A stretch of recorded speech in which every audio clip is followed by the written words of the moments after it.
Learning to Love. Written by Barbara Cartland. Narrated by Anthony Wren. Chapter 1. 1880. The Earl of Cariston walked into White's Club in St. James's Street. The club's porter, having welcomed him, politely informed him, "The club secretary, my lord, would like to have a word with you when you have time." The Earl did not reply, because he knew exactly what the secretary wanted to have a word with him about. He had not paid his subscription for the simple reason that he had not had enough money to make the payment. He walked into the morning room, and seeing a friend of his at the far end, he walked across to join him. Lord Shield looked up in surprise. "Hello, Michael," he exclaimed. "I thought you were in the country." The Earl sat down rather heavily in the chair next to his. "I came up to London," he told him, "to see my solicitor." "Trouble?" Lord Shield inquired. "Very bad trouble," the Earl replied, "and I would be grateful if you would stand me a drink, because I literally cannot afford one." His friend did not argue. He merely signalled to a steward and ordered a bottle of champagne. "I'm very sorry for you, Michael," he said when they were alone. "Are things worse than they ever have been?" "Far, far worse." He spoke with a note of despair in his voice, which his companion could not fail to miss. The two young men had been at Oxford together, and had then joined the same regiment. They had fought in the Sudan, and spent some very uncomfortable months during the troubles in Abyssinia. When the Earl had inherited his title, he had resigned his commission in the army and returned home. Lord Shield had done the same 6 months later. Whenever they had the chance, they met, as both of them owned large estates in the country. Now, as they waited for the champagne to arrive, Lord Shield was recalling that last year had been a particularly bad harvest, and every landowner had been affected. He had heard the story that the Earl was having a particularly difficult time on his estate. There was a silence for a little while, and then Lord Shield said, "Tell me the worst. You know, Michael, that I will help you if I possibly can." "Nobody can help me," the Earl responded gloomily. "I am completely finished. The best thing I could do would be to put a bullet through my head." "Don't be so ridiculous. It cannot be as bad as that." "It is worse." "Tell me what has happened." "It is the usual story which we have heard from so many others, and thought could never happen to us." He stopped speaking because the champagne had arrived. Lord Shield raised his glass. "To the future," he toasted, "and may it be very much better than the past." "I will certainly drink to that," the Earl said. "But quite frankly for me, it is impossible." "That is a word I very much dislike," Lord Shield remarked. "But pray, continue with your story." "It is, I am afraid, such a familiar and dull story. My father felt incapable of coping with the estate, and let it fall into rack and ruin." He paused for a moment. "He was ill for quite a few years before he died. The servants he trusted left him, and the rest pilfered everything, while the house fell into pieces." He took a deep sip of his champagne. "The debts piled up one on top of another, and what I am now facing is an enormous number of bills which cannot be met. I have nothing to sell, and have not the slightest idea how I can pay them." Lord Shield sighed. "I wish I could help you, Michael. But as you well know, I have been walking a tightrope for very much the same reason as you. All I can offer you would hardly feed a rat for a week, let alone horses and cattle, or anything else you possess." "They are very likely to starve anyway," the Earl said dejectedly. "Only this morning, before I came to London, the man who supplies the oats for the horses and the other foodstuffs required on the farm has refused to deliver anything more until I pay his bill." "Have you nothing you could sell?" The Earl gave a sharp laugh with no humour in it. "You do not suppose that I have not thought of that? The house is in a terrible state of disrepair. It is of course entailed, just the same as the pictures, the furniture and everything else." He gave another mirthless laugh before adding, "Entailed for the son, I can never afford to have." "It is the most dismal story I have ever heard," Lord Shield exclaimed, and poured some champagne into the Earl's glass. "There is nothing I can do, unless you can produce a good idea." Lord Shield sat back in his chair. He was a good-looking young man, very English and aristocratic in his appearance. At the same time, there was a look of intelligence about him which was more appropriate to a scholar or a statesman than a young soldier. The same might have been said of the Earl, except that he was unusually handsome. When he first appeared at social gatherings, he had been welcomed effusively by mothers with debutante daughters. Now, since he had left the army, he had found no time for such social occasions. He had just struggled on despairingly to repair the damage that had accumulated on his estate. When he had looked at the acres of unsown land and at the farm buildings which needed urgent repair, he had felt increasingly helpless. He had found it a Herculean task, which no sensible man would have attempted in the first place. So he had travelled to London today to call on his solicitors. They had made it very clear to him that he was completely and absolutely bankrupt. As he had followed his friend's thoughts, Lord Shield said unexpectedly, "There must be something you can do." "Tell me what, John? To be truthful, I might easily be sent to prison." Again there was silence. "I have a vague idea coming to me," Lord Shield said, "and there is just an off chance that it might be of some help." His voice did not sound very encouraging, but the Earl answered, "I will try anything. I have lain awake night after night hoping for a miracle, but miracles never happen in real life. What I'm thinking about is just that. Tell me about your idea." "I read in the newspaper yesterday that a friend of my father's, who I know was also a friend of your father, has just arrived in England from America. I do not know whether you remember him, but his name is Randon." The Earl wrinkled his brow. "Randon," he repeated. "No, I cannot say I remember him." "Well, he was a close friend of our father's a long time ago. I was just leaving Eton at the time, and I remember he tipped me a £5. "That is certainly something to remember," the Earl agreed. "I only wish he had done the same for me." "Well, he knew your father, and as he is presently in London, why should you not renew his acquaintance?" "Why do you think he would help me?" "It said in the newspaper that he is enormously rich, and made his money in property in the United States." "Do you really think I could ask his help?" "I should think if he has any sense at all, he would show me the door. If he is as rich as you say he is, there will be a great number of old friends holding out empty hands." "I have indeed thought of that, and quite frankly, Michael, I was considering whether I should approach him myself, but your need appears to be greater than mine." "Perhaps we should go hand in hand with a begging bowl," the Earl suggested, with a note of sarcasm in his voice. "No, be serious. If he has returned to London after a long time away, he may not have many friends here, and might be quite pleased to see us." "I think it would be wise to arrive separately," the Earl cautioned, "and as you heard of him before I did, you should be the first." "Your need, I understand, is very urgent," Lord Shield answered. "Therefore, you have to go first.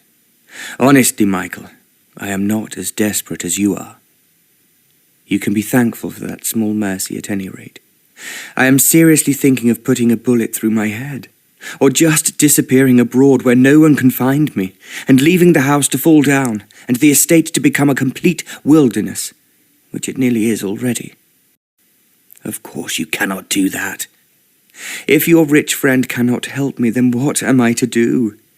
As it is, I cannot face the pensioners knowing how little money I give them, and that it is all borrowed from the bank." The Earl gave a very deep sigh before continuing.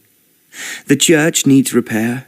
The schools are closed because my father did not pay the teachers, and I am in arrears with the wages of the few people who are still working for me." As he spoke, his voice was dull with despair. Lord Shield threw out his arms in an almost theatrical gesture. "Then you will have to make Randon cough up," he urged. "Remind him of the past and of your father's fondness for him. Beg him, if necessary, on your knees, to give you a helping hand. And if he is as rich as they seem to think he is, he will not miss a few thousands." There was silence before the Earl admitted, "I would rather face a whole tribe of hostile natives than have to beg for charity." "I feel exactly the same," his friend agreed. "But if you are drowning, it is no use being particular as to who throws you a lifeline." The Earl gave a deep sigh. "Where is this man Randon staying?" "At Claridge's Hotel." "All right. I will go and see him, and when I come back with my tail between my legs, you can show me the way to the debtor's prison." "I shall be hoping and praying that you will succeed, old boy. But I admit, rich men are proverbially mean." "A crust of bread is better than no bread at all," the Earl reasoned. "I will accept anything, even a $5, like the one he gave you when you were going back to Eton." He looked at the clock on the mantelpiece. "I will go to Claridge's now. I may catch him before he goes out to luncheon. If he refuses to help me, I shall look to you, John, to give me the last meal I will be able to take in a civilized place." "If you are going, Michael, get on with it. As I said at the beginning of our conversation, it is just an off chance, but sometimes an outsider passes the winning post first." "And more often he falls at the first fence." The Earl rose from his chair and put his hand on his friend's shoulder. "Thank you for the champagne, dear John. It has given me Dutch courage, and I am most grateful."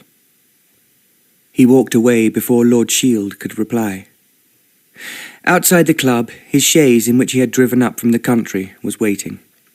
The chaise itself was somewhat dilapidated and needed repainting.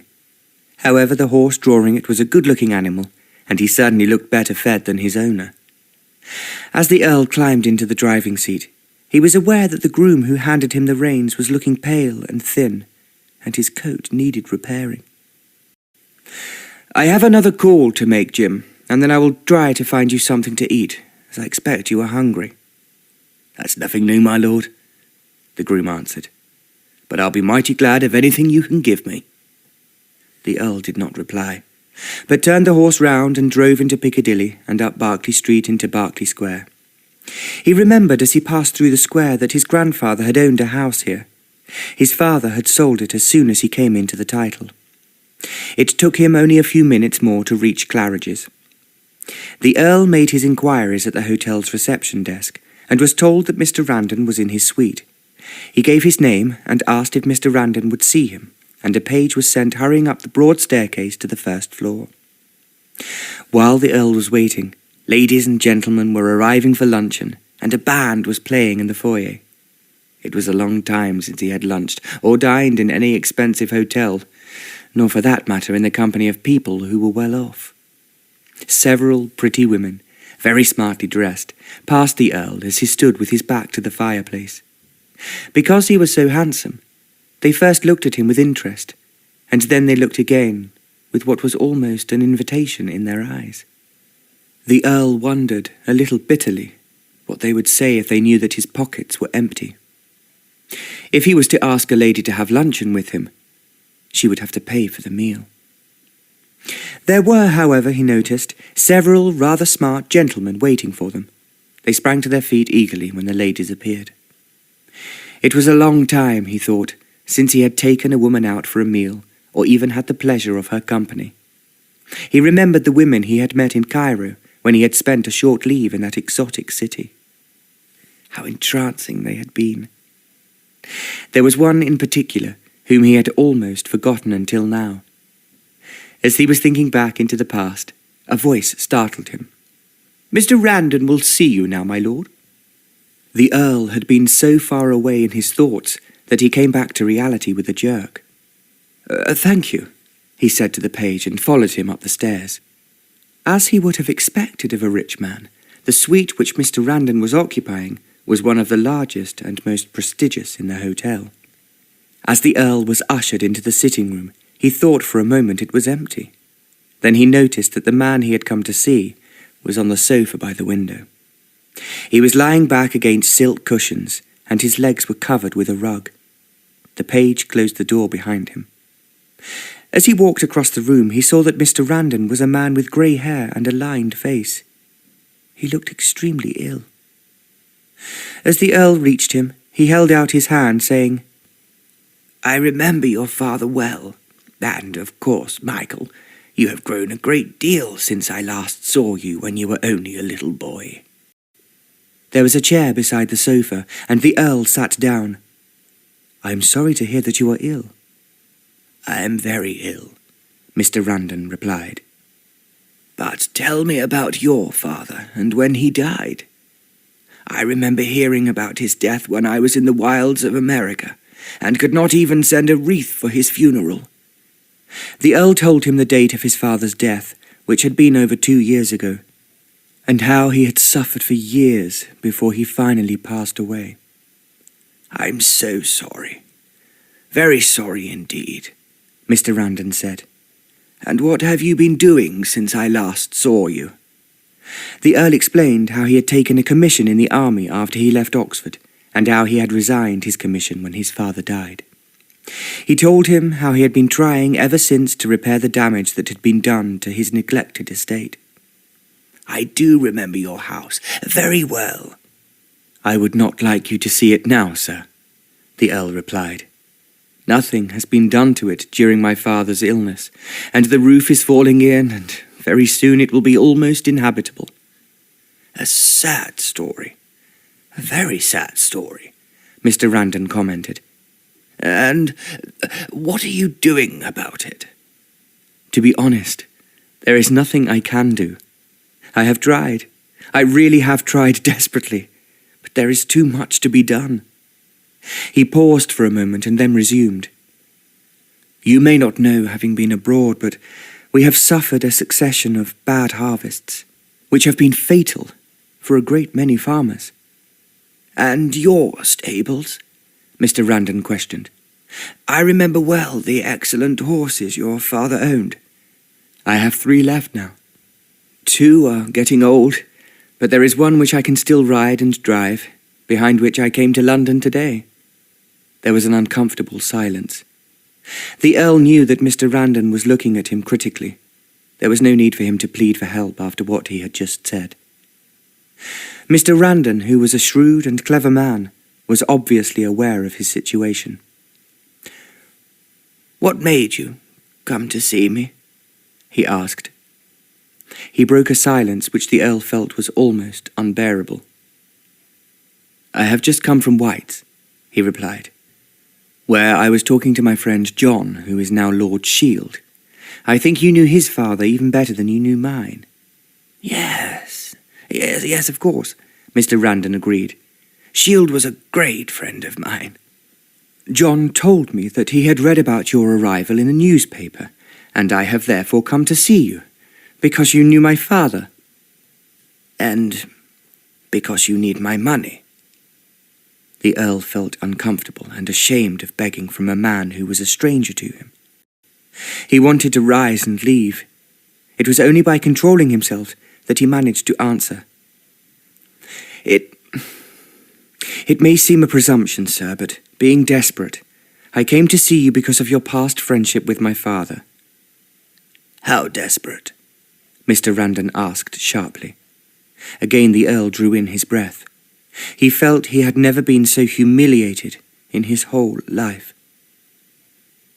"At a rough estimate," he replied, "I owe £30,000 and have no possible means of paying it.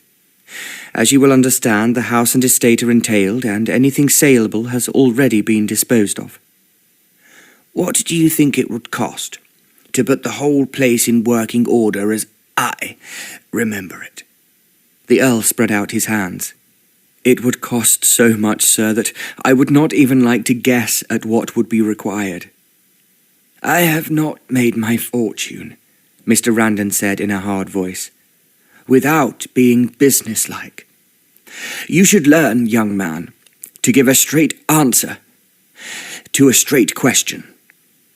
The Earl knew he had been rebuked. He drew in his breath and declared, "Very well. I should say at least £50,000. There was silence. The Earl was convinced from the hard expression on Mr. Randon's lined face that he would say there was nothing he could do. He wished he could rise to his feet and shake Mr. Randon by the hand, and then he could leave with some dignity before he was told to go away. He thought Mr. Randon was merely thinking of a way to break it to him gently, that he was asking too much.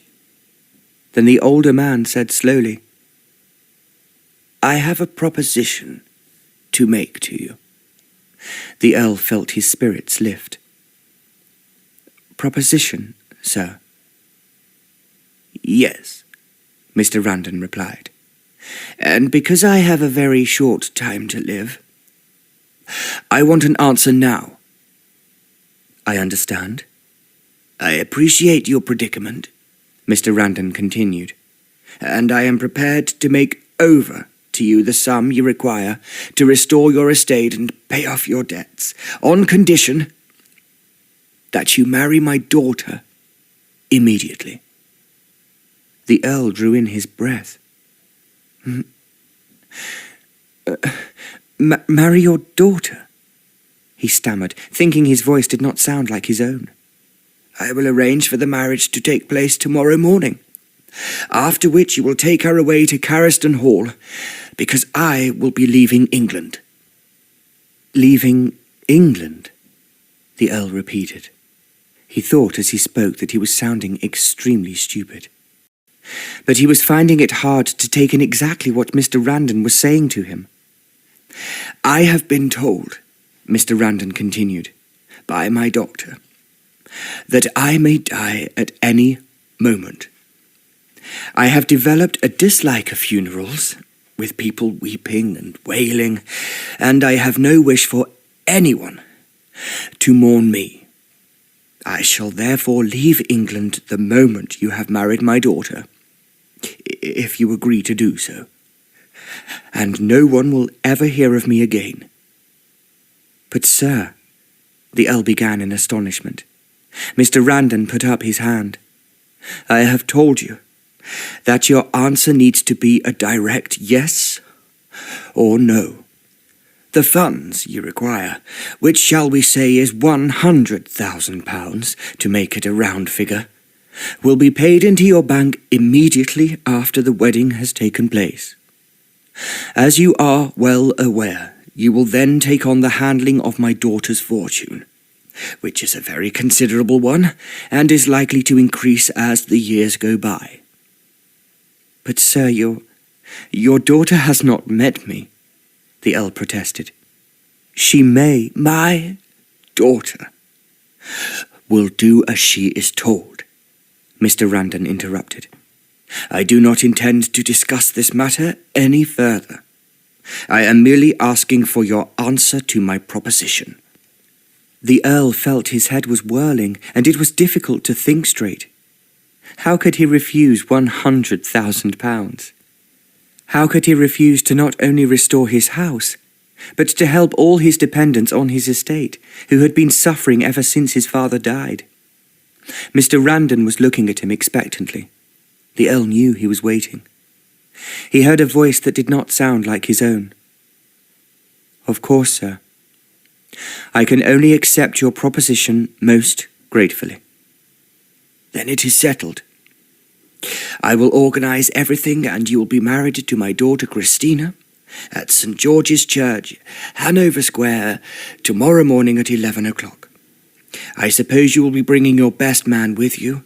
He can act as one witness, and I will arrange for one other. There will be no one else present." "You mean that I shall not have the pleasure of meeting your daughter before I marry her?" the Earl managed to ask. "I am tired and have no wish to answer any further questions. Everything will be arranged, and you can deal with my solicitor as soon as your marriage has taken place." As he finished speaking, Mr. Randon held out his hand. There was nothing the Earl could do but take it. "Thank you. Thank you very much indeed, sir. I am very grateful, and I can only hope—" "Goodbye," Mr. Randon interrupted him. "As I have a great deal to do, you will understand that I now wish you to leave." The Earl rose, bowed, and walked towards the door. As he reached it, Mr. Randon picked up a bell that was lying on a table by the sofa and rang it. Another door opened, which the Earl thought led to a bedroom. A man who looked like a valet appeared. As he walked towards the staircase, he thought that what he'd just heard must be a figment of his imagination. It could not be real. How is it possible that I could be married tomorrow to a woman I have never seen and about whom I know absolutely nothing? How could I receive £100,000 for doing so? I must be mad. It cannot be true, he told himself. Then, as he reached the hall and knew that his chaise was waiting outside, he remembered that Jim was hungry.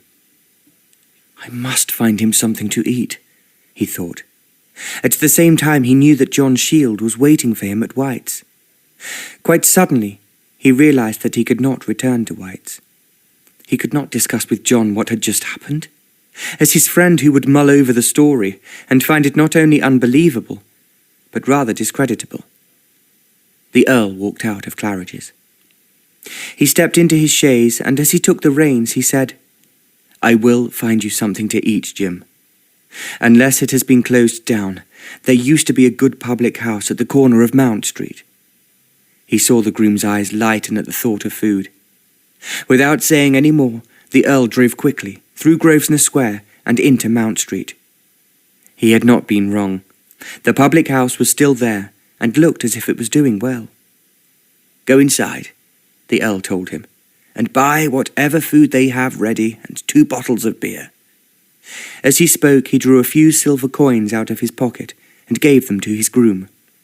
They were, in fact, almost the last assets he possessed. Yet, if what he had just heard was true, tomorrow he would be a very rich man indeed. A rich man, but tied by matrimony to a woman he had never seen and who had never seen him.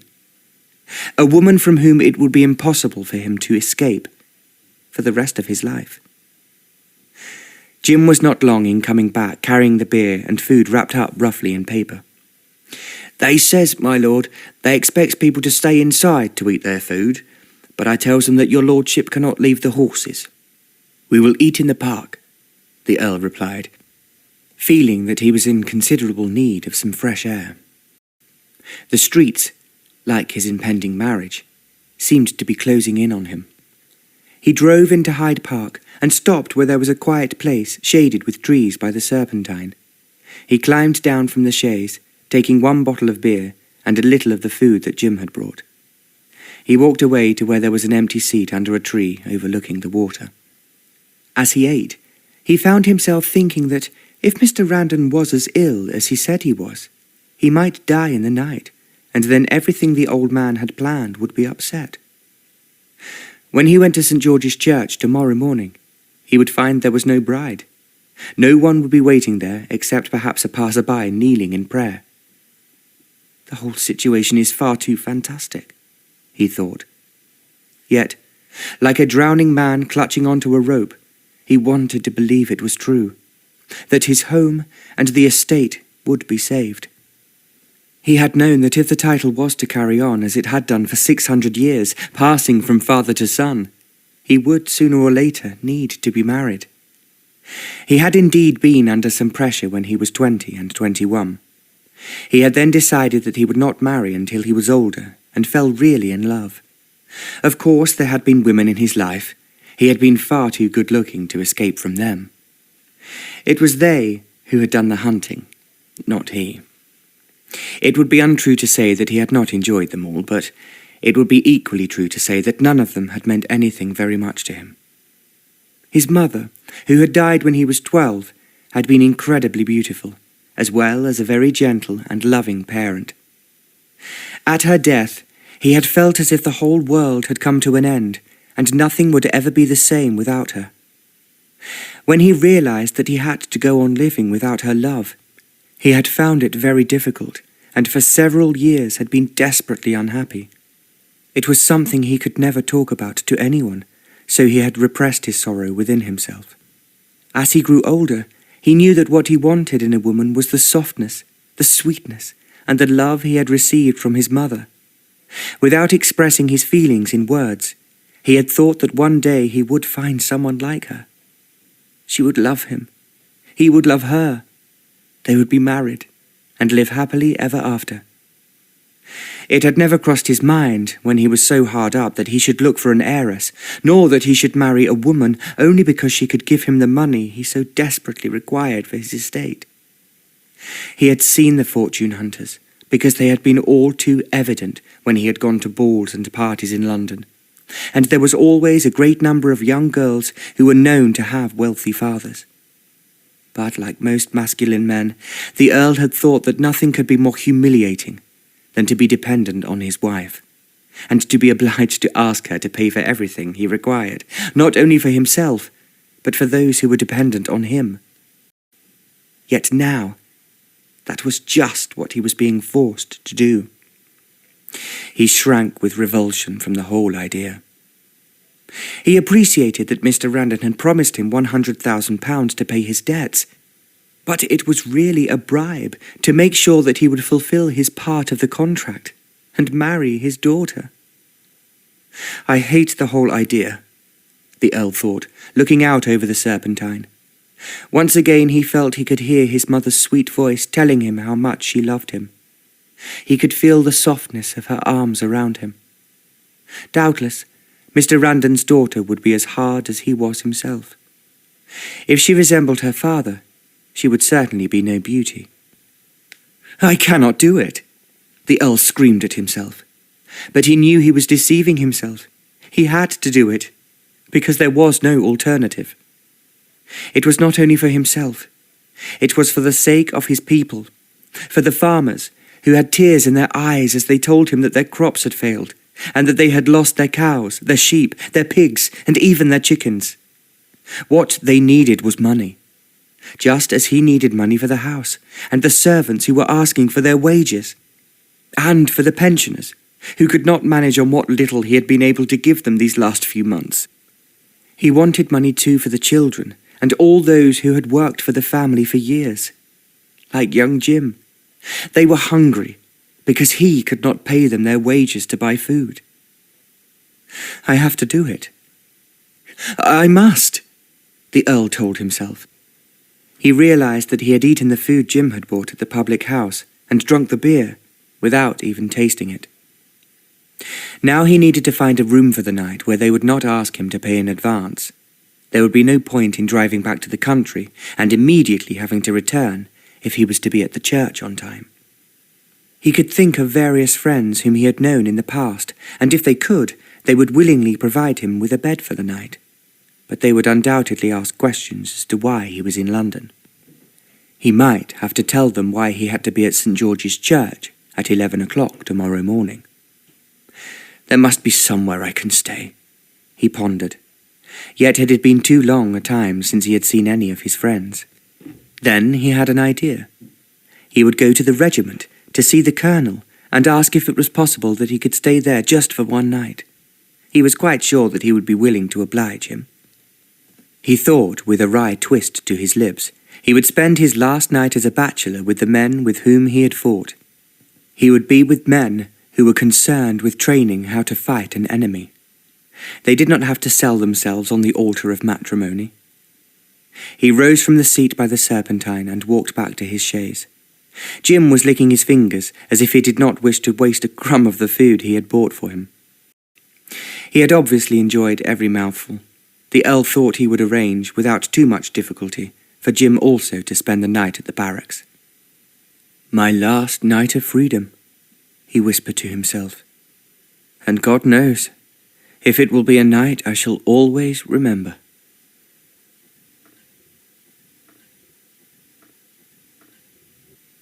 Chapter 2.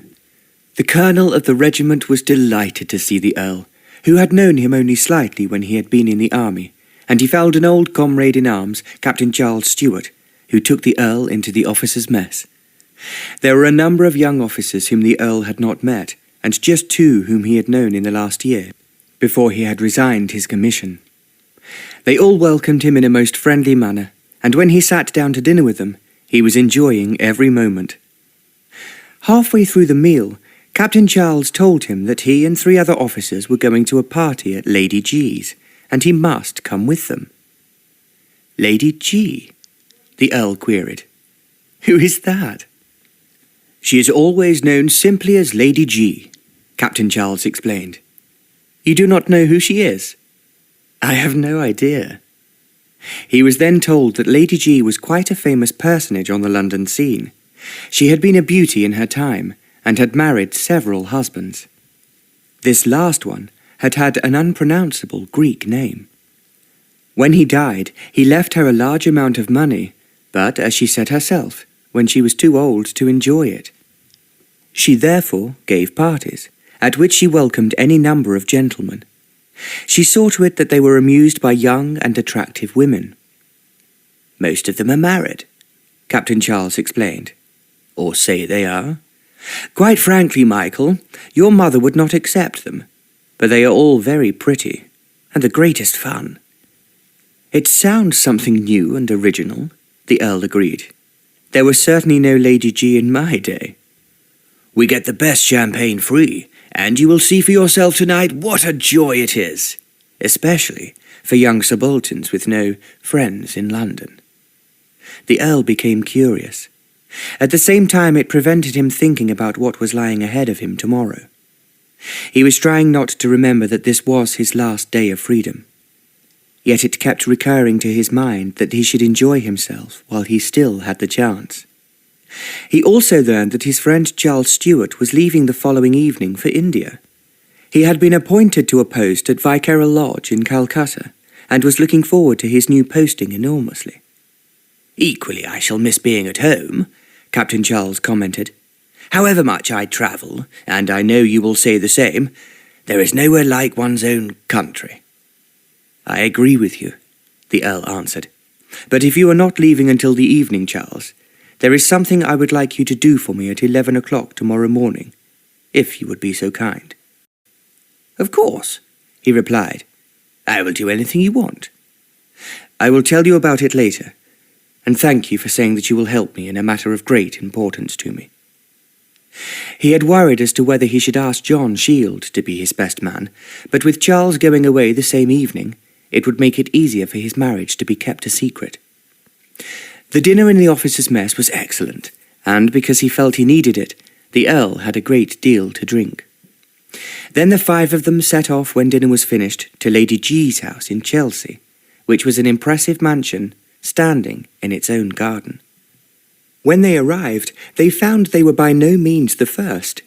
There were quite a number of young men present already, besides what the Earl noticed to be some extremely pretty women. Lady G, who was well over 60, came towards Charles with open arms. I am so glad to see you, my dear boy, she cried. I was worried in case you were prevented from coming tonight. I would then have asked too many women, which would be a disaster. I would still have you, Lady G, Charles replied enthusiastically. And you are more important than all the rest. Now you are flattering me, you naughty boy, she burbled, slapping him gently on the cheek. I brought a friend of mine, Charles continued. We served together in the army before he became the Earl of Cariston. Lady G held out both her hands. I knew your father many years ago, and he was as handsome then as you are now. It was just possible, the Earl thought, to realize that she had been beautiful when she was younger. Now she was lined and had lost her figure, but she certainly made the best of herself. She was glittering with jewels. Her hair, which was obviously a wig, was well arranged, and she was dressed in a most expensive and fantastic gown.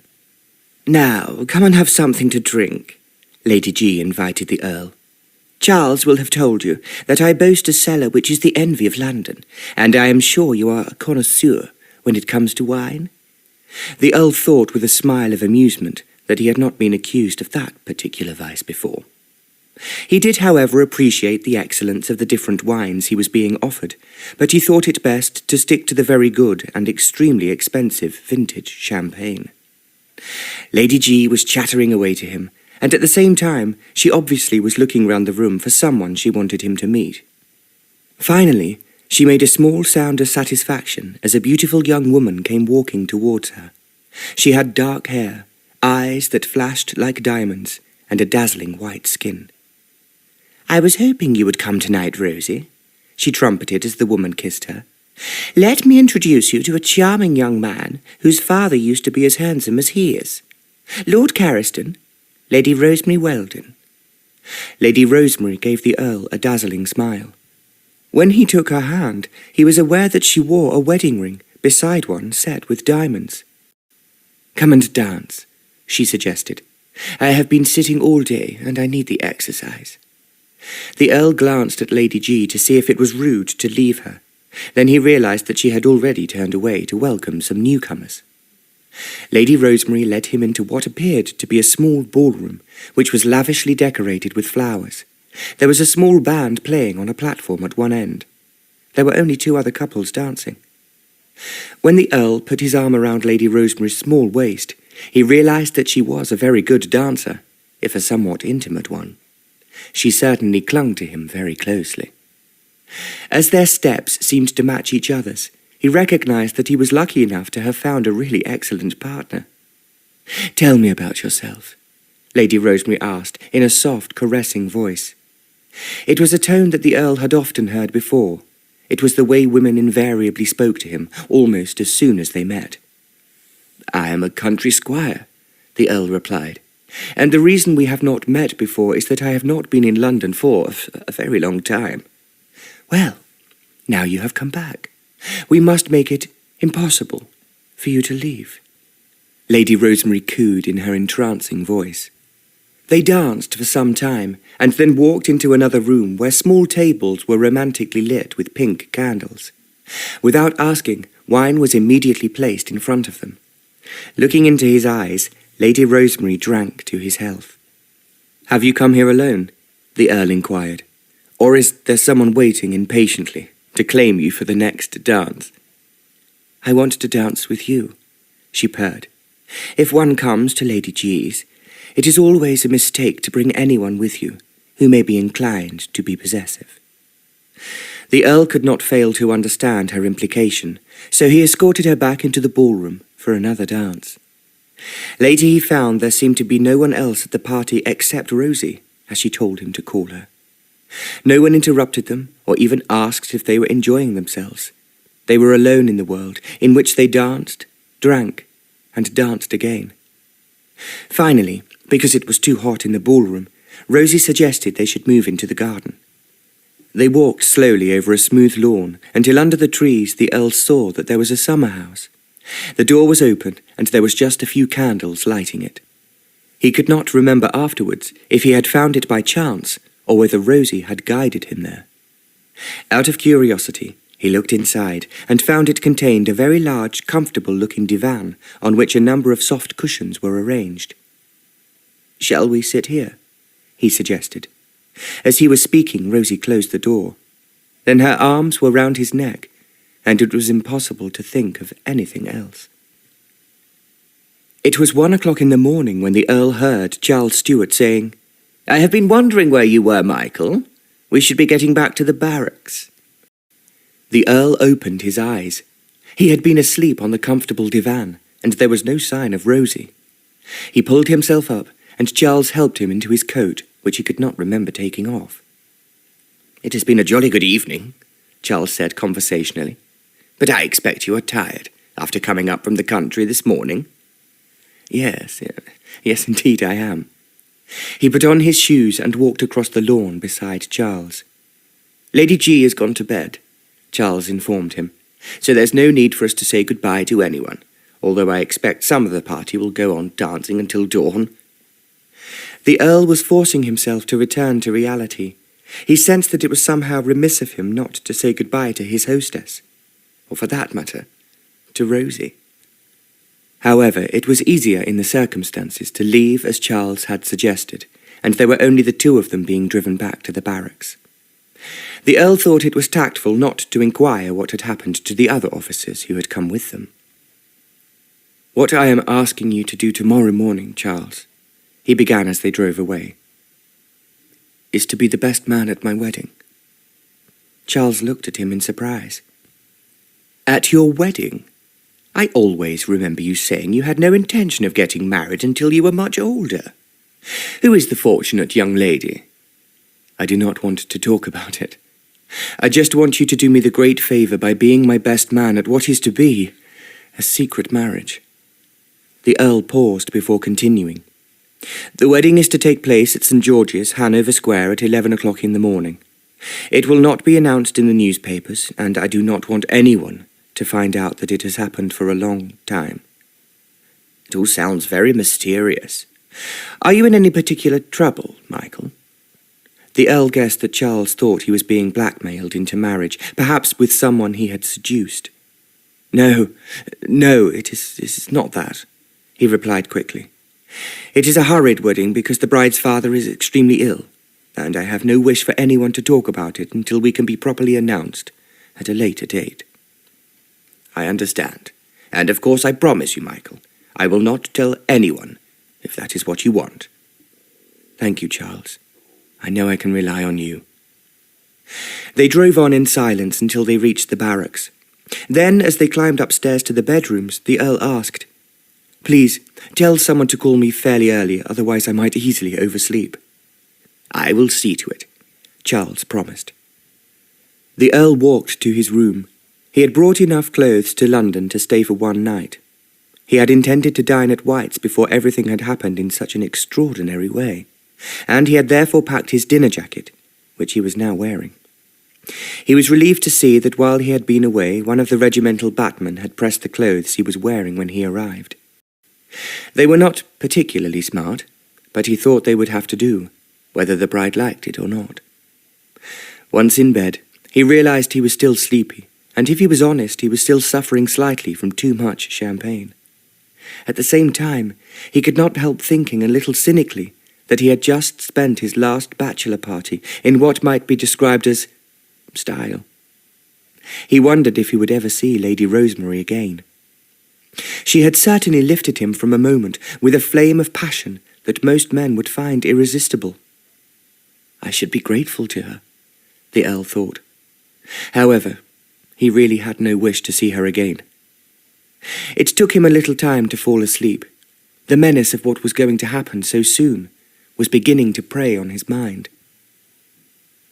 The Earl awoke at 6 o'clock, when the troops were roused and the whole barracks seemed to come alive like a beehive, so he closed his eyes and tried to return to his dreamless sleep. However, sleep was impossible, and he could only think of what lay ahead of him. How should he respond to his wife who had been thrust upon him? If, as he expected, she looked in the least like her father, plain, overbearing, and extremely authoritative, he was going to find life very difficult. He had always disliked what he considered to be pushy, aggressive women who thought they knew better than men and, where possible, tried to rule the roost. He could not imagine a worse fate than being married to one or having to fight for authority in his own house. Yet the hall would no longer really be his.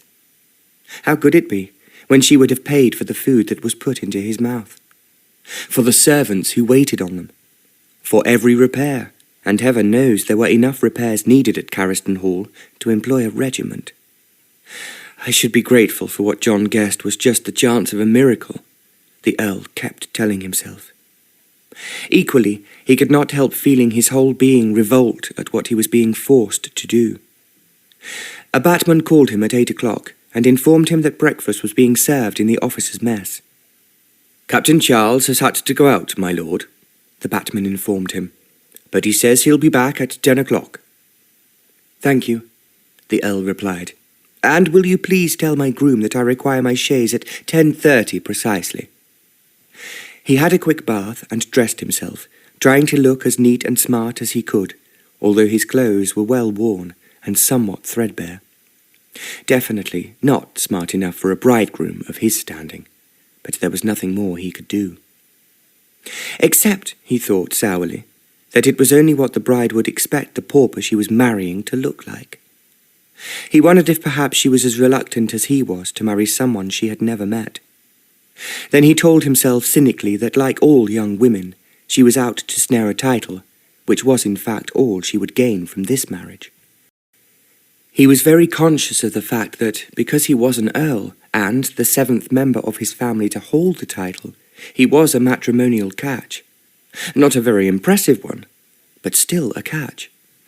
He could doubtless have pursued an heiress himself, as many of his aristocratic friends had done, and he might even have found one who was attractive. She might then have coincided a little with the perfect wife he had dreamed he would find one day.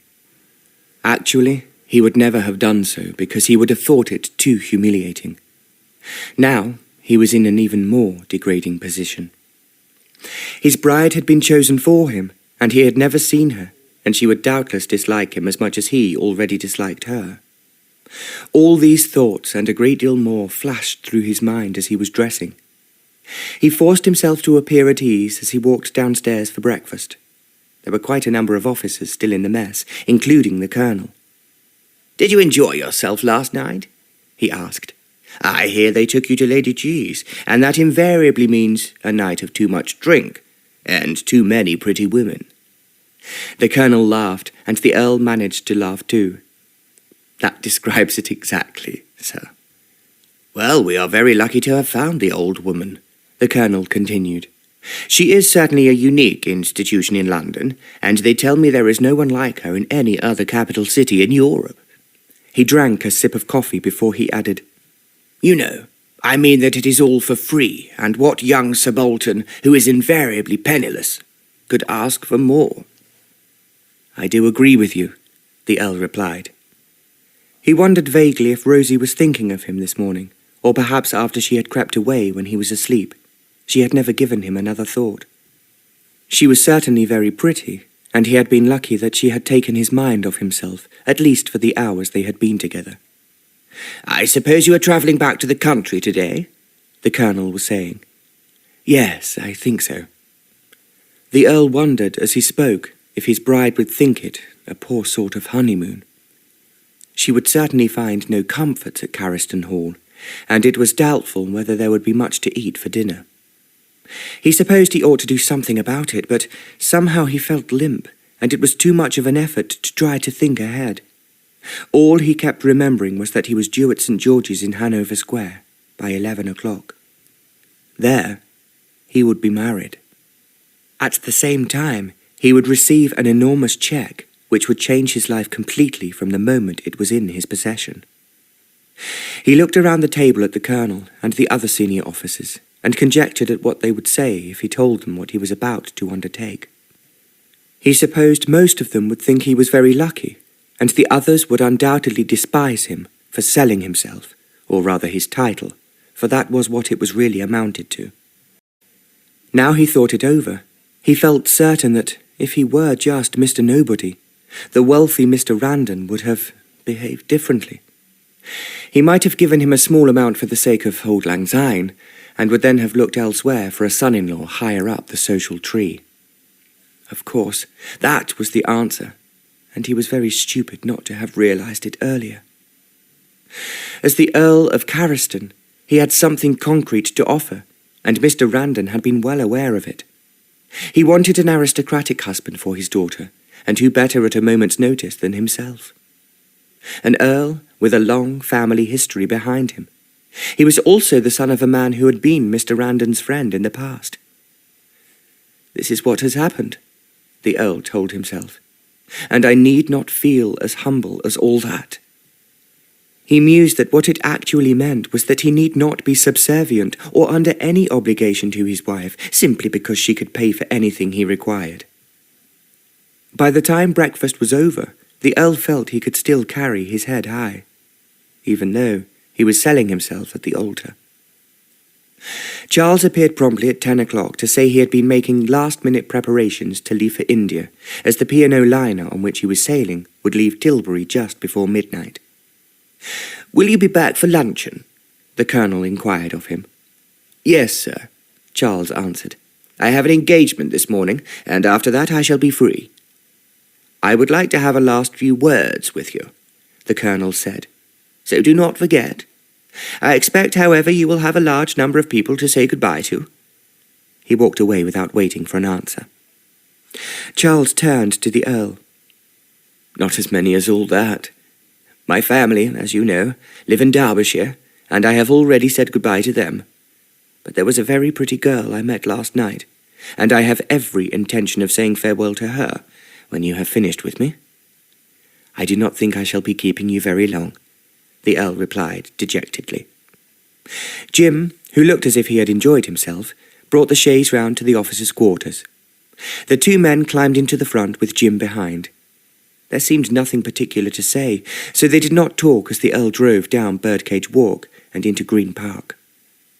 The sun was shining, and it was obviously going to be a warm and pleasant day.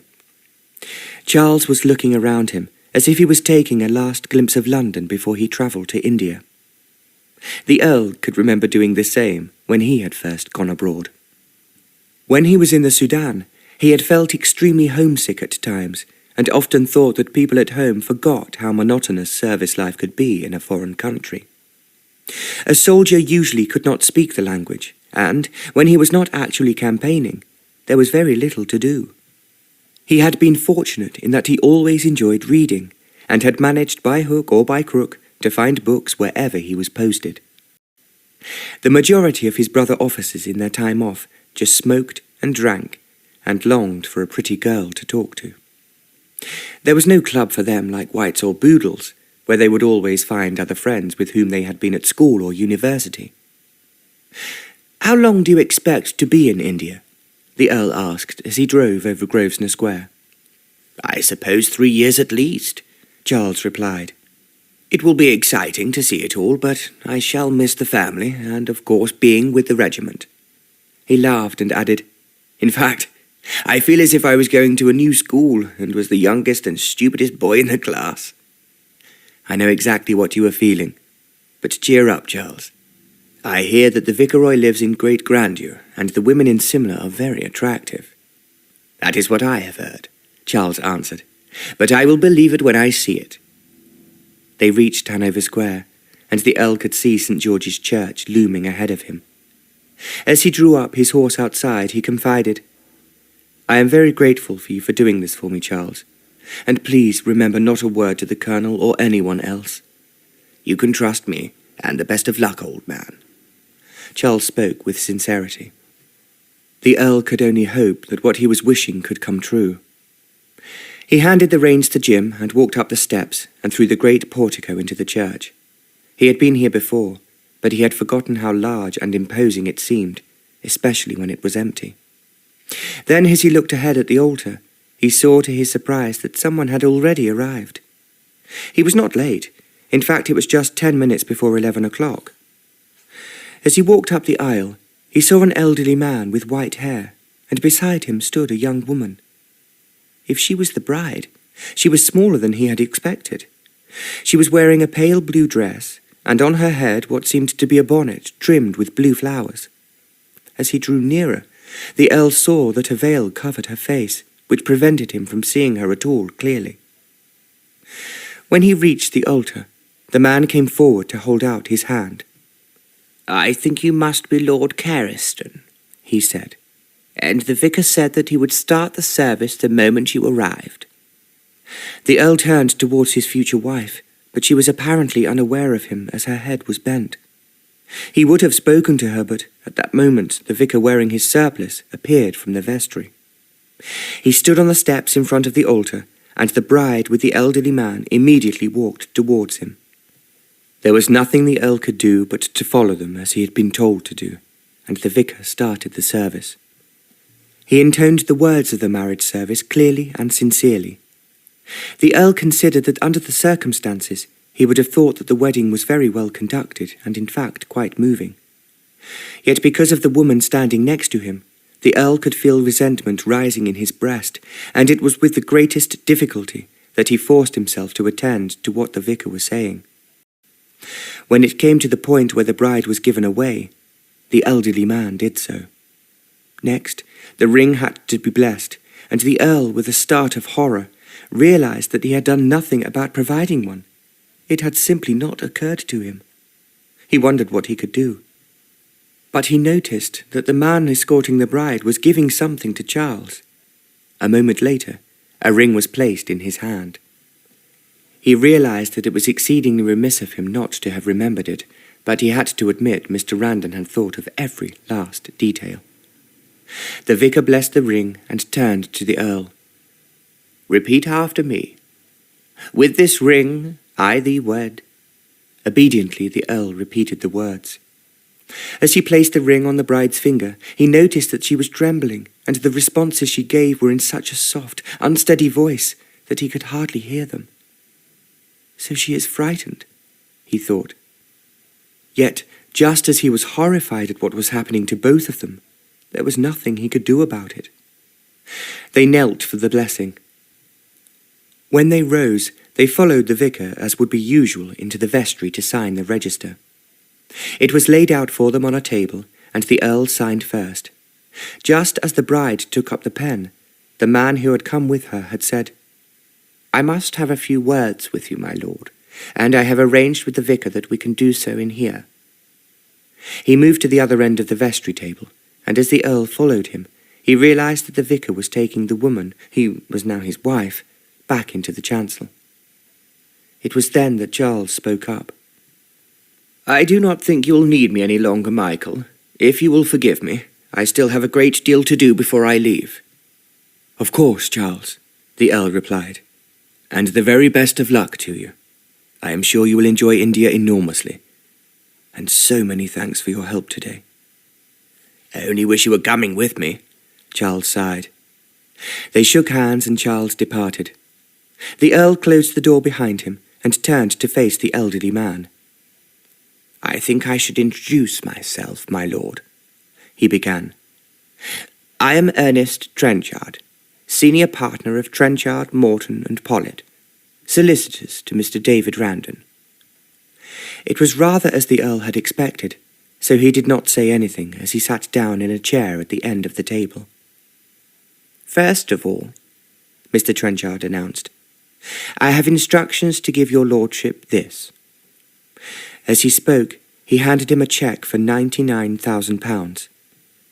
The Earl looked at it in surprise, and Mr. Trenchard resumed. "I also have here £1,000 in cash, which Mr. Randon thought you might need whilst you were travelling back to the country." The Earl did not say anything. However, his lips tightened as he thought that while Mr. Randon was entirely right in his conjecture, it was slightly insulting that he should demonstrate in such a fashion his awareness that he was in fact penniless. "I think it would be wise for me to suggest," Mr. Trenchard was saying, "that this cheque, together with the other documents I would ask you to sign, should be sent by courier this afternoon to your solicitors, wherever they may be." "They are in Oxford," the Earl informed him, "which is, as you may know, about 10 miles from my house." "I thought that was likely," Mr. Trenchard commented. The Earl told him the name of his solicitors, and he appeared to have heard of them. Then he produced a paper on which Mr. Randon had given him power of attorney over all his wife's possessions, and anything she should inherit in the future. The Earl did not even look to see how much was involved, although he was quite certain that it was an enormous sum, almost beyond his imagination. He just signed wherever Mr. Trenchard asked him, and also gave a specimen of his signature to be kept by the solicitors in London. "I am sending the documents by a courier who is waiting outside the church," Mr. Trenchard said briskly. "He should reach your solicitors before they close this afternoon." "Thank you. I'm sure you have thought of everything, and I am most grateful." He did not sound particularly grateful, and Mr. Trenchard added, "If you are in any difficulties, my lord, just get in touch with me, and I will do everything in my power to assist you." "Thank you very much," the Earl replied. "Of course," Mr. Trenchard continued, hesitating slightly, "as we have been solicitors to Mr. Randon for over 20 years, it might make matters easier if you saw your way, my lord, to appointing us as your own solicitors. But that, of course, is a decision only you can make." The Earl stiffened. "I will think about it," he said, and thank you for arranging these documents to be conveyed to my solicitors in Oxford. But I would like the cheque paid directly into my bank account in Oxford." As he spoke, he wrote down the name of his bank and its address. As he did so, he thought that at least the money would be entirely under his control and out of the hands of Mr. Randon's solicitors. He could not quite understand why they should wish to control his affairs, as they already controlled the affairs of the man who had just become his father-in-law, and of course his wife. Again he sensed that it was an attempt to take away his independence, and he was fighting for it every inch of the way. As if Mr. Trenchard sensed that it was a mistake to say any more, he merely bowed. "I will see to it that this cheque is delivered to your bank at the same time as the documents go to your solicitors." "Thank you again," the Earl replied, and walked towards the door. As he went back into the church, he saw that his bride was kneeling in front of the altar, and the vicar was standing by her as if he was still blessing her.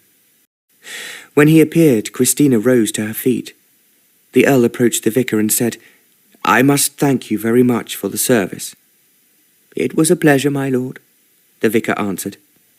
"And as I understand it, you do not wish your marriage to be talked about at the moment, so I can assure you that nothing will be said by anyone here." The Earl nodded. He wondered if he should offer his arm to his wife to walk down the aisle.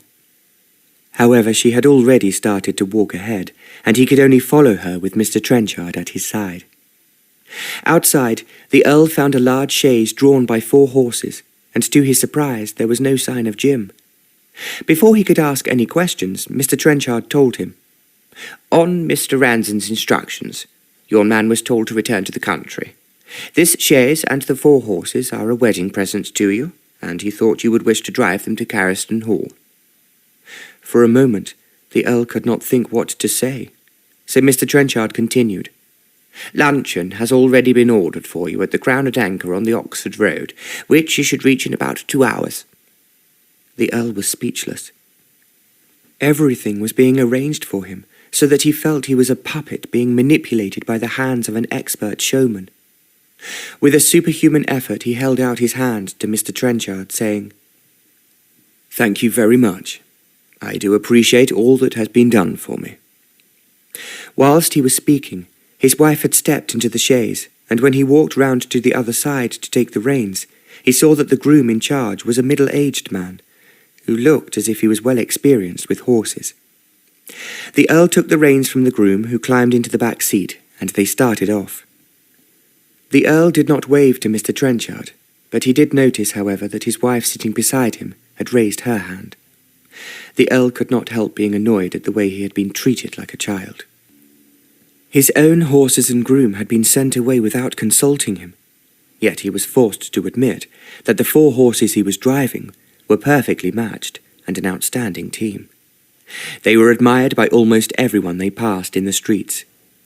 It was the sort of team he had dreamed of, but never thought he would possess.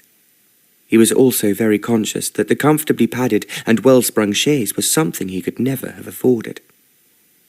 Because the Earl was an excellent driver, he managed to weave the horses quickly through the traffic. They reached the outskirts of London in what he recognised was record time. The horses were obviously fresh, and as the Earl gave them their heads, he thought it would be impossible anywhere to find a finer team, which now incredibly belonged to him. His wife, sitting beside him, had not spoken since they left the church. He wondered what she was thinking about. It suddenly occurred to him that she would not expect being so rich to travel without a lady's maid. He supposed that if Mr. Randon had arranged everything else, he would have sent a maid ahead to look after her when they arrived. Again, he could not help feeling he should have been consulted. Even so, he had to be fair and admit it would have been impossible for Mr. Randon to have done so. The reason was quite simple. He would have no idea where he was. "I must be grateful for everything I am receiving and try not to resent it," the Earl admonished himself, but he knew he was going to find it difficult. He was vividly conscious of the woman sitting beside him. She had not said anything, nor had she even looked at him, as far as he knew, from behind her veil. He thought it rather strange that she should have been married in blue, and he noted that she had worn her veil right over her face, as if she did not wish him to see her face. As a bride, her face should have been covered, and it would have been his privilege to raise the veil when they had reached the vestry.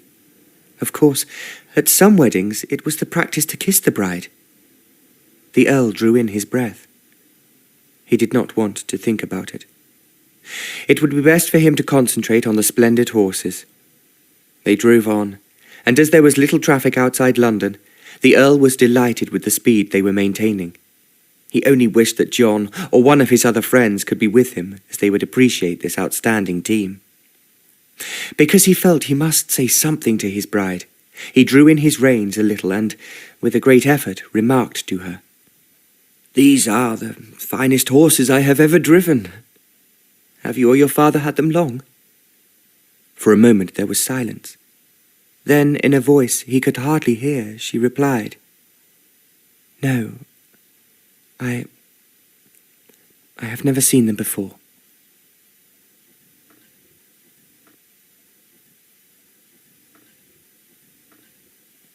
Chapter 3. The Earl thought that it was a strange answer to his question. He was, however, busy turning a corner, so he did not say any more. They drove on in silence until he found that they were close to the Crown and Anchor, where Mr. Randon had arranged their luncheon. The Earl drove into the courtyard of the inn, and ostlers came running to take the horses' heads as the groom jumped down from his seat. Knowing that the horses would be well looked after, the Earl walked round to help his wife out of the chaise, to find that she had already alighted. "This is where we are taking luncheon," the Earl announced, thinking he must say something. He supposed that she must know already, as she did not reply. She merely walked ahead of him into the hostelry. The proprietor was waiting to receive them, so with much bowing and scraping the Earl understood he was very impressed by their arrival. While he was talking to the proprietor, he saw a maid in a mop-cap escorting his wife up the stairs. "A private room has been arranged for your lordship," the proprietor informed him. "If you'll please come this way." He walked ahead down the passage and opened a door. The private room was small but comfortable, and there was a table laid for two. There was also, the Earl noticed, a bottle of champagne on ice, and he accepted a glass which the proprietor poured out for him. He wanted to ask questions as to how everything had been organized and who had done it, but thought it would be a mistake. The proprietor handed him a menu and then left the room. When the Earl looked at what had been provided for their luncheon, he sensed that it had been chosen with great care. It was definitely a luncheon far beyond the usual meal that could be obtained in a country inn. He thought that one thing about his new father-in-law was that if he did anything, he did it well. No one could appreciate more than he did the team of horses he had been driving. He finished his glass of champagne. He was wondering why his bride was taking so long to join him when the maid in the mop-cap entered the room. She bobbed a curtsy before she said, "Her ladyship's compliments, my lord, and as she's feeling tired, she hopes you'll excuse her not coming down to luncheon. She's having a little soup in her room, and will be ready to continue the journey when your lordship sends for her." The maid gave her a message in a hurried, breathless voice, as if she was afraid she might forget what she had been told to say. "Will you tell her ladyship that I completely understand?" the Earl answered, "and I hope she will feel better for the rest." The maid bobbed another curtsy and departed. He sat down with a sense of relief, as at least he would not have to talk during the meal, and the sooner they reached Cariston Hall, the better. When the food arrived, it was excellent, and he enjoyed his luncheon and the wine that was served to him. When he had finished, he called to the waiter, "Please bring my bill and ask someone to tell her ladyship I am ready to proceed on our way." The waiter left the room. A few minutes later, the proprietor appeared. "There's no bill, my lord. Everything was accounted for when your lordship's luncheon was ordered." "Who gave the orders?" the Earl inquired. The proprietor hesitated. A man, I think, my lord. He was a senior servant, ordered the luncheon and paid for it on your lordship's behalf. I hope it was to your satisfaction." It was indeed excellent. The Earl was curious who the servant could be, and he gained the impression that the proprietor knew little more than he did. He tipped the waiter generously, and then walked to the courtyard where the groom had already turned the horses round, and was looking as if he too had enjoyed a good meal. The Earl climbed into the driving seat, wondering how long his wife would be. Perhaps she was going to be one of those women who was late for every appointment. If so, it was something he would find very annoying in the future. However, it was only 2 or 3 minutes later when Kristina appeared. She came hurrying through the door, still wearing her hat with the veil, and sprang lightly into the seat beside him. The Earl wondered if, in fact, she had not been as tired as she had said, but merely wished to avoid having a meal alone with him. But he dismissed the thought, as it was most unlikely that a young girl would feel that way, for most women were only too delighted to be in his company, at a meal, whether it was a good one or a bad one. He drove off, realizing that there was only another 2 hours to go before he would reach Cariston Hall. He had left early yesterday morning in despair, and now he was returning in triumph, driving horses that he never imagined in his wildest dream he could afford to own. It did occur to him that now he could replenish his stables, and perhaps in the not-too-distant future, he would be able to go to Tattersall's sale rooms to buy some really outstanding horses. Then he scolded himself severely. There was a great deal to do first with his newly acquired wealth, before he could think of indulging in his own pleasures. A Herculean task was waiting for him at the Hall, and it would require time, effort, and thought as well as money to set all matters right. As he drove on, he was thinking that the farmers must come first. He would repair their buildings and see that they had all the livestock they required. They would need new ploughs and new farm machinery for their fields. He was deep in thought. They had nearly reached Cariston Hall before he realized he had completely ignored his wife sitting beside him. She had not said a word since they had left the Crown and Anchor. Trying to make his voice sound as pleasant as possible, the Earl informed her. "We are nearly home, and I do hope that when you see it you will admire my house." He paused for a moment before continuing. "I expect your father will have told you that the hall is in a very bad state of repair. There is a great deal to be done to it as well as to the estate, all of which will certainly keep me extremely busy." There was no reply. He glanced at his wife, wondering if perhaps she had gone to sleep, but she was, however, sitting upright, looking straight ahead. Although he could not see her face because of the veil, he was sure she was wide awake. "The hall," he continued, "actually goes back as far as the 16th century, when the original house was built by the second Earl of Cariston.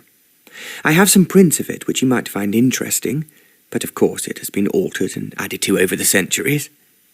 My grandfather spent a great deal of money putting on a new front at the beginning of the century." He finished speaking, and waited for a reply, and at last it came. In a voice he could hardly hear, his wife replied hesitatingly, "It sounds very interesting." The Earl felt he had done his best and could do no more.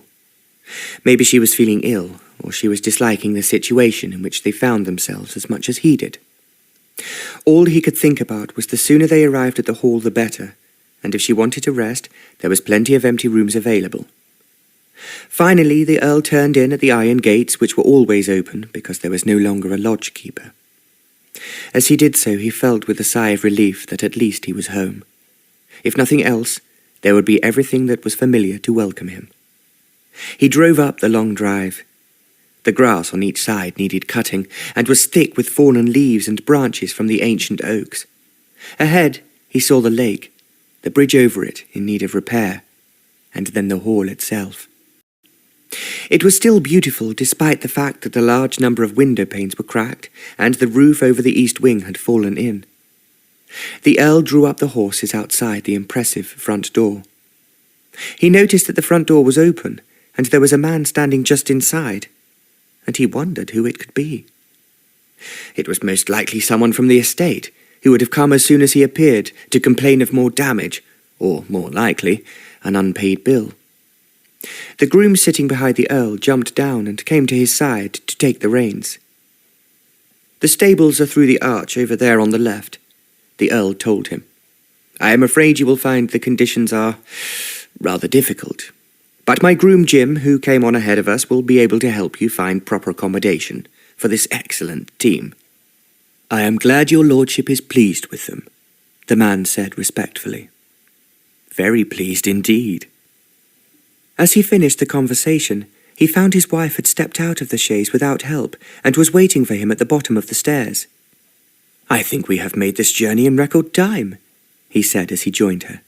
"Now, let me show you my house." When he reached the top of the steps, he saw what appeared to be a smart butler bowing respectfully to him at the open door.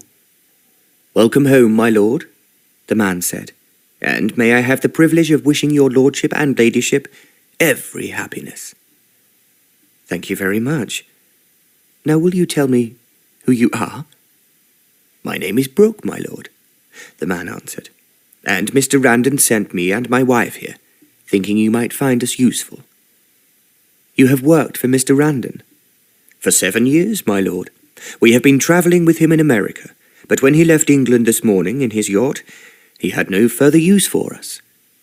"Then I shall be very glad to employ you at Cariston Hall." "We will do our very best to serve your lordship in the same way we have served Mr. Randon," Brooke continued. "My wife's an excellent cook, although of course she always had help in the kitchen." "As I expect you have already found, the only people in the house at the moment are a very odd couple, the Hunts, who have been looking after me because they have nowhere else to go." There was a hard note in the Earl's voice as he spoke, as he had been forced to dismiss all the other servants. The old couple had begged that they might stay, even if he did not pay them, as they were too old to find other employment and might be forced into the workhouse. They had therefore stayed on doing what they could, preparing his scanty meals and making his bed for him. The Earl recognized at once when he looked at Brooke that he was a competent man. "We also brought with us, my lord," Brooke was saying, "an elderly maid who was prepared to leave Claridge's so as to attend her ladyship."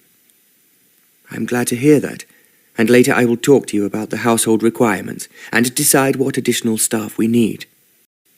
He thought as he was talking to Brooke that he should by rights be consulting his wife.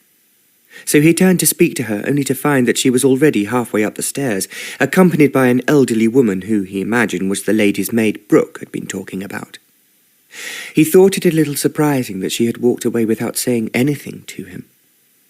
"I took the liberty, my lord," Brooke said, "of putting a bottle of champagne on ice in what I think must be your lordship's study. Perhaps you would like a glass after such a long journey?" "Thank you very much, Brooke. That is an excellent idea." The Earl thought that matters were certainly different from what he had expected on his arrival. At the same time, he could not help feeling a slight resentment. Mr. Randon had organized everything without taking him into his confidence, and he would have liked to have expressed his own wishes regarding the new arrangements in his own house. He was, however, only too aware of what a mess the place was in. It had been impossible for the old couple, Hunt and his wife, even to clean out the fireplaces, and during the winter he had just thrown a log or two on into the ashes. The floors were obviously unbrushed and all the furniture undusted. The Earl walked into his study and did not fail to feel ashamed at the torn and worn leather covers on the chairs, and the curtains were almost in shreds.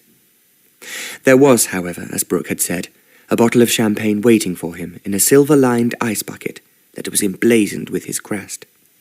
It was a valuable piece of silver which fortunately, although it had seemed at the time unfortunately, had been unsaleable, as like the rest of the silver it was entailed. Brooke poured out the Earl a glass of champagne and handed it to him on a silver salver which he noticed had been beautifully cleaned. As he took the glass, the Earl said to Brooke, "Having seen the house and the dilapidated state it is in, are you and your wife prepared to stay with me? You know, without my saying so, that I need servants, and a large number of them, to clean the house and restore it to what one might call working order." He thought as he spoke that Brooke was doubtless aware without being told that the servants could now be paid, and why the house was in such need of desperate repair. "We're not only prepared to stay, my lord, if you'll have us," Brooke replied, "but I'd like to take on the responsibility of running the establishment off your lordship's hands. It is what I always did for Mr. Randon, who was far too concerned with his business to have time, after his wife died, to engage servants or to see that they performed their duties properly." The Earl paused for a moment. He realized that in a way that would be sacrificing his authority, and that it should really be his wife's job to run the house. Yet, as Brooke and his wife had been with her father, she would no doubt be content to allow him to put the house in proper order. The Earl stood with his back to the empty fireplace and thought carefully before he responded. "What I want to do is to employ as many people as possible from the villages that I own.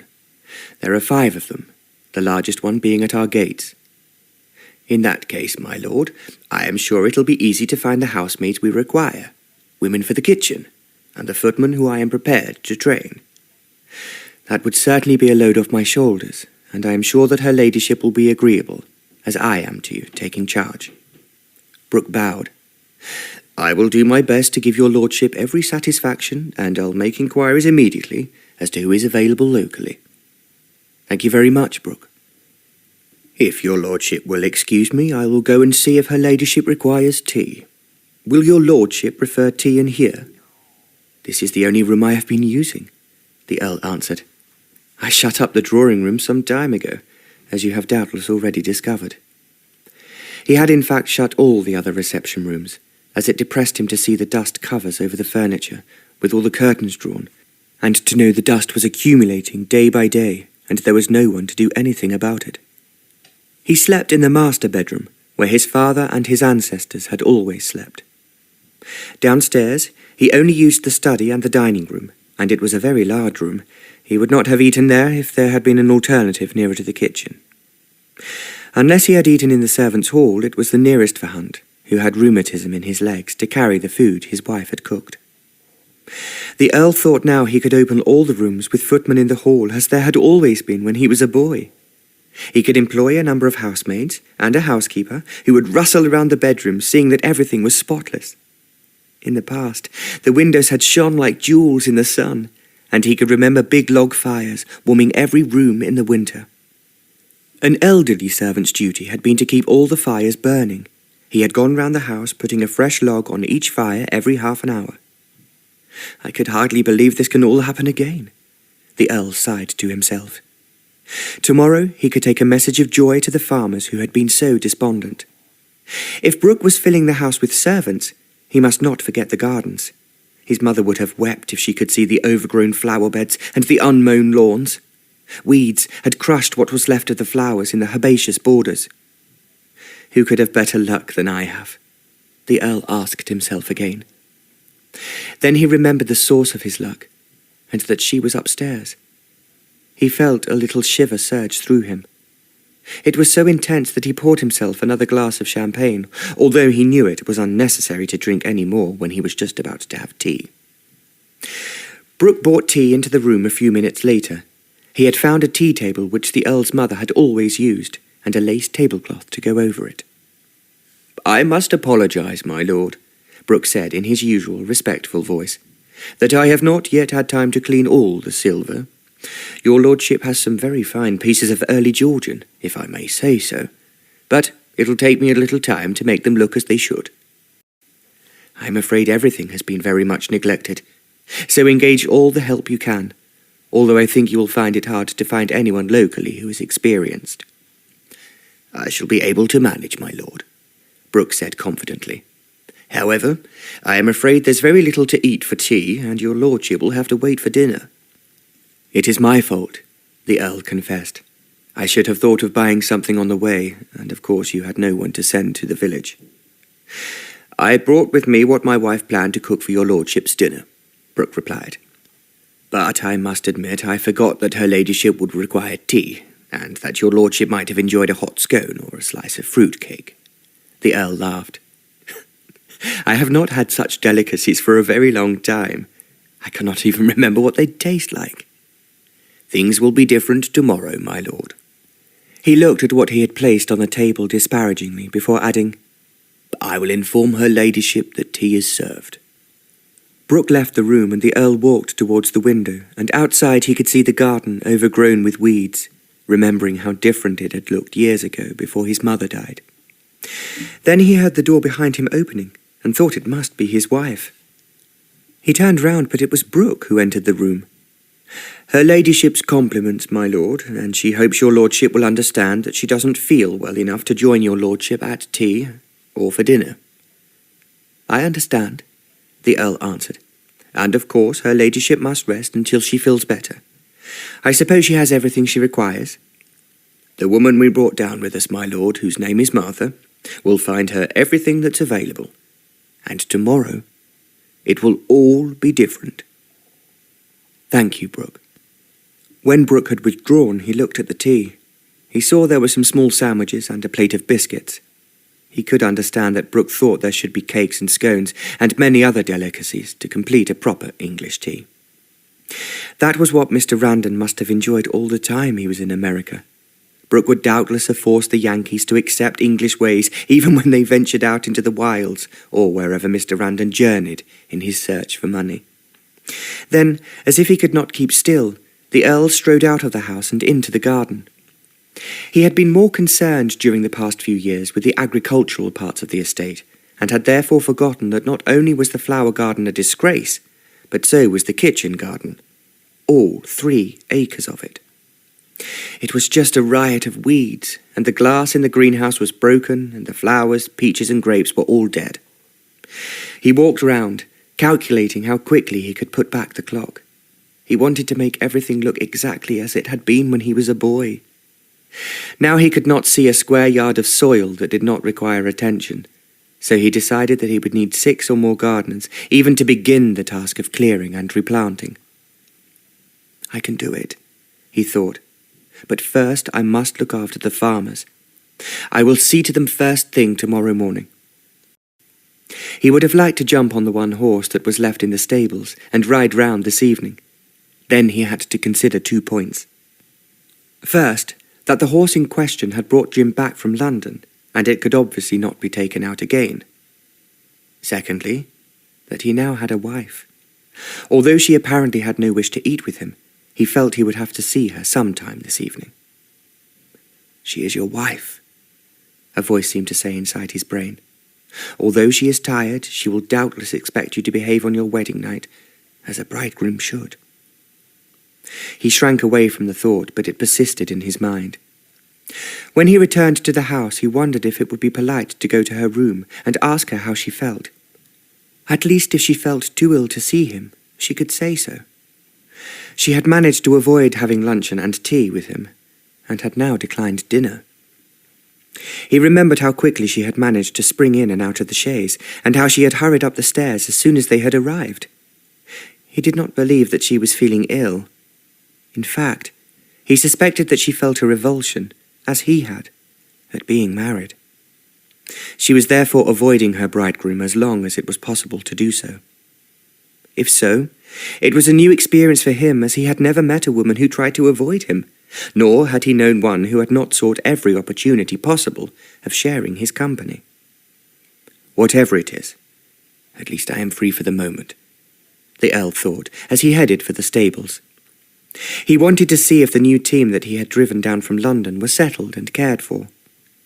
He found the groom in charge had certainly seen to their comfort, as there was fresh hay in each of their stalls, and food, which must have come from London, was in the mangers. And although the buckets were dilapidated, the water was fresh. There was accommodation for a number of grooms at the end of the stables, in a building which had been built 100 years ago. The Earl thought he should go and find out if the new groom was properly accommodated. When he drew near, he could hear him and Jim talking and laughing, as they were obviously quite content. He thought it would be a mistake to interrupt them. I will talk to them tomorrow, he decided.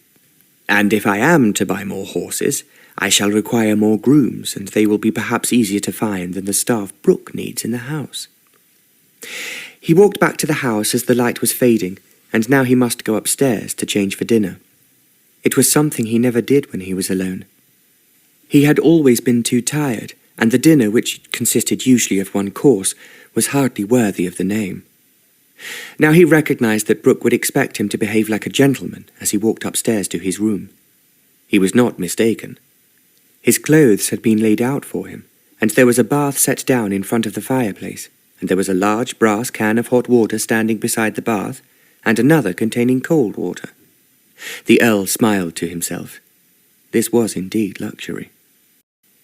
As he sat in the bath, he only hoped that Mr. Randon could appreciate how much he appreciated the difference he had made to his life. When he had dressed himself in his evening clothes, He wondered once again if he should knock on his wife's door. She was in the next room, which had once belonged to his mother. He had meant, if he had been asked, to put her somewhere else. The Earl thought it must have been Brooke who had insisted she should occupy the Countess's room. The Hunts, on his instructions, would have unlocked the door and done what they could to dust and tidy the room. Actually, because it belonged to his mother, the Earl had taken more care of that room than any other. When he had been alone and fighting desperately a losing battle against his debts, he had often gone into her room on his way to bed. He could almost see his mother sitting in her favourite armchair. When he was small, she would smile and hold out her arms, and he would run towards her and sit on her lap. He told her everything he had been doing, what he had learned from his governess, or where he had been with his nanny. Everything she had said to him, and the love in her eyes and in her voice, he could never forget. But he now hated the thought of anyone else using her room. It never struck him for one moment that the Countess's room was where his wife was expected to sleep, or that the servants would instinctively take her there. She will spoil it, he told himself. He wanted to turn her out and make her choose any of the other bedrooms in the house, but not that one. Perhaps I will be able to move her tomorrow, he mused as he walked past the room and down the stairs. At the same time, he was angry. Once again, he had not been consulted, and everything was happening too fast for him. I will be the master in my own house, he told himself, and I will not permit any interference from the servants, nor from my wife. He walked to his study to find that Brooke had lit the fire, which made the room feel cosy and took away the slight feeling of damp. The walls were dry at the moment, but during the winter some of the external bricks had cracked, and they all needed repointing. Now the fire made the room feel inviting, and the setting sun was shining through the window. "Dinner is served, my lord," Brooke announced from the doorway. The Earl strode alone into the dining room. It was very much as he had left it 2 days ago, except that the table had been polished and the 4 silver candlesticks had been cleaned. When dinner arrived, the Earl realized that Mrs. Brooke was an excellent cook. Although the food must have come down from London, every dish tasted fresh and delicious, and was totally different from anything that the Earl had eaten in this room for a long time. Brooke served him wine, which he knew had not come from his own cellar, which was practically empty. When the Earl had finished, he said, "Will you thank your wife for an excellent dinner, and see that she has every possible help she requires in the kitchen?" "Very good, my lord. But Mrs. Hunt has been very helpful tonight, and I know your lordship will be pleased to know that we are getting on well with the old couple." The Earl retired to his study. He sat down in the chair beside the fire, with a writing pad in his hands, and started to make a list of all the calls he must make tomorrow morning. It was important he should go first to the farmer, who had been on the estate the longest. He was also making notes of what he would promise to provide for them immediately, and he could imagine their joy and delight after so many years of misery. For the first time in what seemed years, he could visit them eagerly, as lately he had been reluctant to listen helplessly to their endless complaints and despair. He completed a long list of what he must do. Then Brooke came in to ask if there was anything further he needed, and bade him good night. The Earl thanked him once again. "It has been a pleasure, my lord, and I am looking forward to seeing Cariston Hall looking as fine as in the past." Then, because he had had very little sleep last night, and the night before, he felt his eyes closing. In fact, he must have dozed for a little while. When he roused himself with a start, he realized that the fire had sunk low, and had almost gone out. "I must go to bed," he thought. Then he remembered his wife. However late it might be, out of sheer good manners, if she was not asleep, he must ask her if she was comfortable, and if there was anything he could do for her. He placed his notes on the writing table, blew out the oil lamp by which he had been working, and he walked towards the door. Brooke had left a lamp burning in the hall, and the Earl could see its light at the end of the passage. He wondered if later he might be able to afford to install gas, or perhaps even a new electric light, which everyone was talking about since it had been seen in one of the theatres in London. Personally, the Earl missed the silver sconces which had held the candles, but they burned down very quickly, and candles were more expensive than the amount of oil which was necessary for the lamps. The Earl walked along the passage and decided he would pick up the lamp and take it with him upstairs. As he entered the hall, he saw to his surprise there was someone at the front door, reaching up towards the bolt, and it took him only a second to realize that it was a woman. She was having trouble as she was too short to reach the bolt. Even standing on tiptoe, she could only just touch it with her fingers. The Earl stared at her back, and then became aware of who she was. When he reached her, as if she had not heard him approach, she screamed and moved to one side. "Why do you want to open the door?" the Earl asked. She did not answer, but shrank even further away from him, turning her head as if she did not want him to see her face. "Where are you thinking of going, Kristina?" Away," she replied, stammering over the word. "Where to?" There was silence until he said, "I think if you are running away, you should tell me where you are going." To the convent," Kristina replied. The Earl was astonished. "The convent? I want to go. Please, let me go." But her voice was pleading as she looked up at him. By the light of the lamp which the Earl carried in his hand, he could see her face for the first time. He thought he must be dreaming.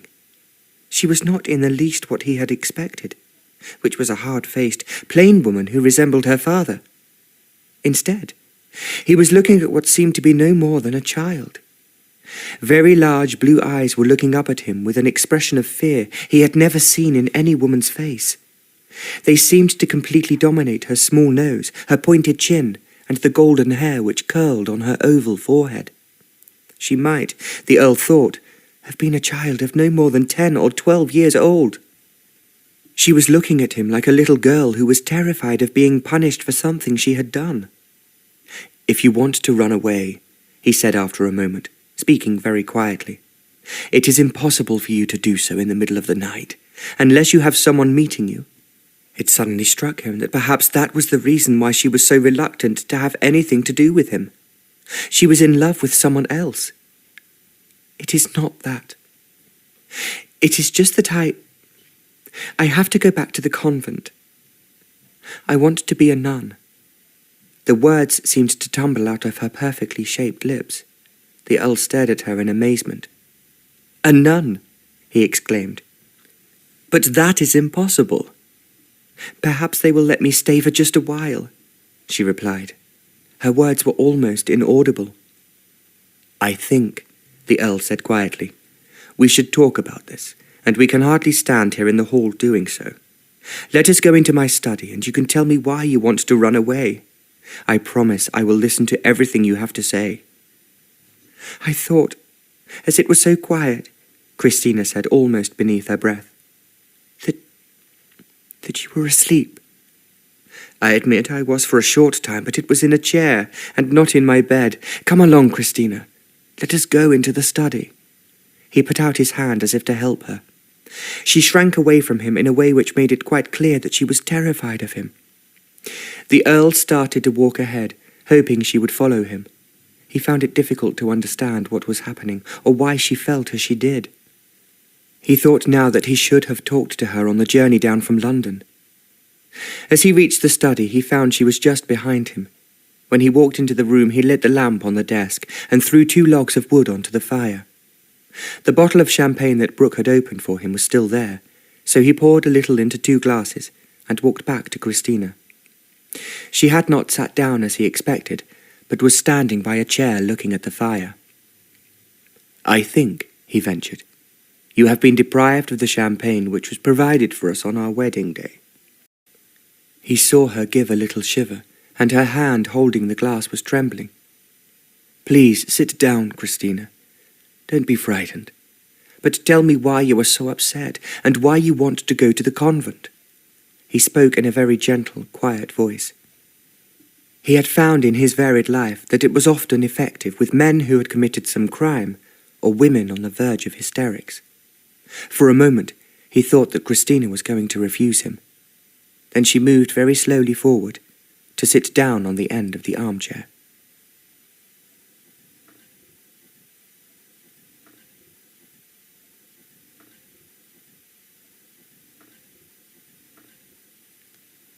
Chapter 4. The Earl moved to sit down in a chair next to Kristina. Then he noticed that her hand was trembling so much that the champagne in her glass was spilling over, so he picked up a small table from the other side of the fireplace and put it down beside her. He was aware as he did so that she moved backwards, as if she was afraid he might touch her. He also saw that the light from the lamp on the writing table was behind him, so he picked out a spill from the vase on the mantelpiece and held it down to the flames, just beginning to leap in the fireplace, and lit 2 candles. Now he could see Kristina far more clearly, and noted that she was wearing a cape over her shoulders, and a hood covered the back of her hair. She placed the glass of champagne, which she had not touched, on the table beside her. "I think," the Earl suggested, "you will find it quite warm by the fire, so I should take off your cape." She did so, undoing it at the neck and letting it slip down beside her. He realized that the only luggage she had been carrying was a handbag. As he sat down in the chair, he said in a quiet and what he hoped was a reassuring voice, "Now that we are comfortable, I hope you will tell me exactly why you are running away. After all, as I am now your husband, it does concern me." He saw the colour come into her cheeks. In the light of the candles, he thought she was even lovelier than when he had first seen her at the front door. She did not answer, and after a moment he continued, "You were going away apparently without any luggage or any conveyance waiting for you outside. How did you intend to travel to the convent, wherever it may be?" She did not speak, and he thought he was not going to receive an answer. Then at last, in a hesitating, frightened little voice, she said, "The convent is in Florence." "Florence?" the Earl exclaimed. "How on earth could you have travelled there on your own unless someone was looking after you?" "I thought that I would be able to find a courier who would arrange it for me." "I suppose because you wished to escape from me." Again the colour flushed into her cheeks, and she looked away from him. "Did you tell your father that you did not wish to marry me?" "I tried, but he did not tell me until this morning. That was what I had to do." "Not until this morning? Just before he left England?" Kristina nodded. "He said he was going away to die, and there was someone who would look after me, and I had to marry him." The words came out jerkily, and the Earl could understand what a shock it had been for her. "As I saw your father yesterday morning, he could have told you. But perhaps he was afraid that you would run away." "I would have done so. When he told me I was to be married," Kristina murmured. "But I had no money." The Earl raised his eyebrows. "No money?" "Only a little. Italian money. But Mr. Trenchard, when he took me to the church, he gave me £500. The Earl judged it to be a small sum considering the amount he had received. But he supposed that Mr. Trenchard would have looked on it as a pocket money for the heiress. "So with enough money you thought you would be able to find your way to Florence? But why should you want to go there?" She looked at him with a faint air of surprise. "It is where I have been living for the last 7 years." 7 years? Then the convent you are talking about is really a school. He knew that there were several convents in Europe which aristocrats used as finishing schools for their daughters. It was where they spent the last year before they became debutantes. It was supposed to give them a cosmopolitan polish, besides a knowledge of languages that might be useful for their future. "Now I think I understand. As you have been living at this convent school in Florence, you thought of it in a way as home." Kristina did not say anything, but he thought she agreed. "Surely," he resumed, "you stayed with your father for the holidays?" Kristina shook her head. "He was very busy in America, so after Mamma died and I was sent to the convent, I did not see him until I returned to London, 2 days ago." The Earl felt that this was extraordinary behaviour on the part of Mr. Randon, but he did not like to say so. As if she divined his thoughts, Kristina continued, "Papa was so miserable after Mamma died that he just worked and worked, and he said he did not have any time for me, but I must be well educated. And that, of course, you achieved in Florence. I hope so, but I was the only girl who did not seem to have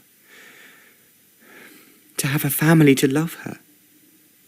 Now there was a pathetic note in her voice, and the Earl asked, "What did you do in the holidays?" "Sometimes, if the Mother Superior endorsed them, I visited the homes of girls who were my friends, but she was very much as to which invitations I should accept. I think she was frightened that Papa would not approve." There was another long silence until the Earl said, "Now I can understand, Kristina, why you had no wish to be married in such a hurried manner, and why you were frightened of me." Kristina twisted her fingers together before she replied, in a voice he could hardly hear. "The nuns said that it was very wrong and wicked to let a man touch me unless I loved him, with all my heart and soul." The Earl had no idea how he should respond. It was something he had never thought about before, and he did not appreciate that it must be a terrifying and traumatic experience for a young and innocent girl to be suddenly married to a man that she had never seen before. "I suppose," he said after a long pause, "that you understand why we were married in this strange manner." "Papa said that he was going to die and could no longer look after me. He had found someone he trusted, and whose father had been a friend of his." "That is true, but I think it would be fair if I told you that when I approached your father yesterday morning, he had not seen me since I was a small boy." He thought there was a flicker of interest in Kristina's blue eyes as he continued. "You can see that this room is in a very bad state of repair, and so is the whole house. My father, who died 2 years ago, had been very ill for a long time while I was abroad, and had neglected both the house and the estate." He looked at Kristina to see if she was listening, and saw that she had turned her head towards him. "I did my best when I returned from the army, but there was no money, and things, instead of improving, grew worse. When I went to see your father, I owed an enormous sum of money, and I had not the slightest idea how I could pay my bills or support the people on the estate who relied on me." "And Papa helped you?" "He gave me a very large sum of money, on condition I married his daughter." Kristina muffled a sound which might have been a cry. "That was wrong. Very wrong, when we do not love each other." "That is what I thought too," the Earl agreed. "But I was at my wit's end, and there was nothing else I could do. I was extremely grateful to your father for saving me when I might have gone to a debtor's prison." He saw from the expression on Kristina's face that she was horrified at the idea. "Now you are safe." "I am safe," the Earl said, "but only if you stay with me." "What do you mean?" Kristina asked. "If you run away and become a nun, then I should feel obliged, if I was to behave like a gentleman, to return the money I have been given on the condition that I will look after you." "What would happen then?" "The house would fall down. The farmers and all the workers on the estate would starve, and I would doubtless be behind bars."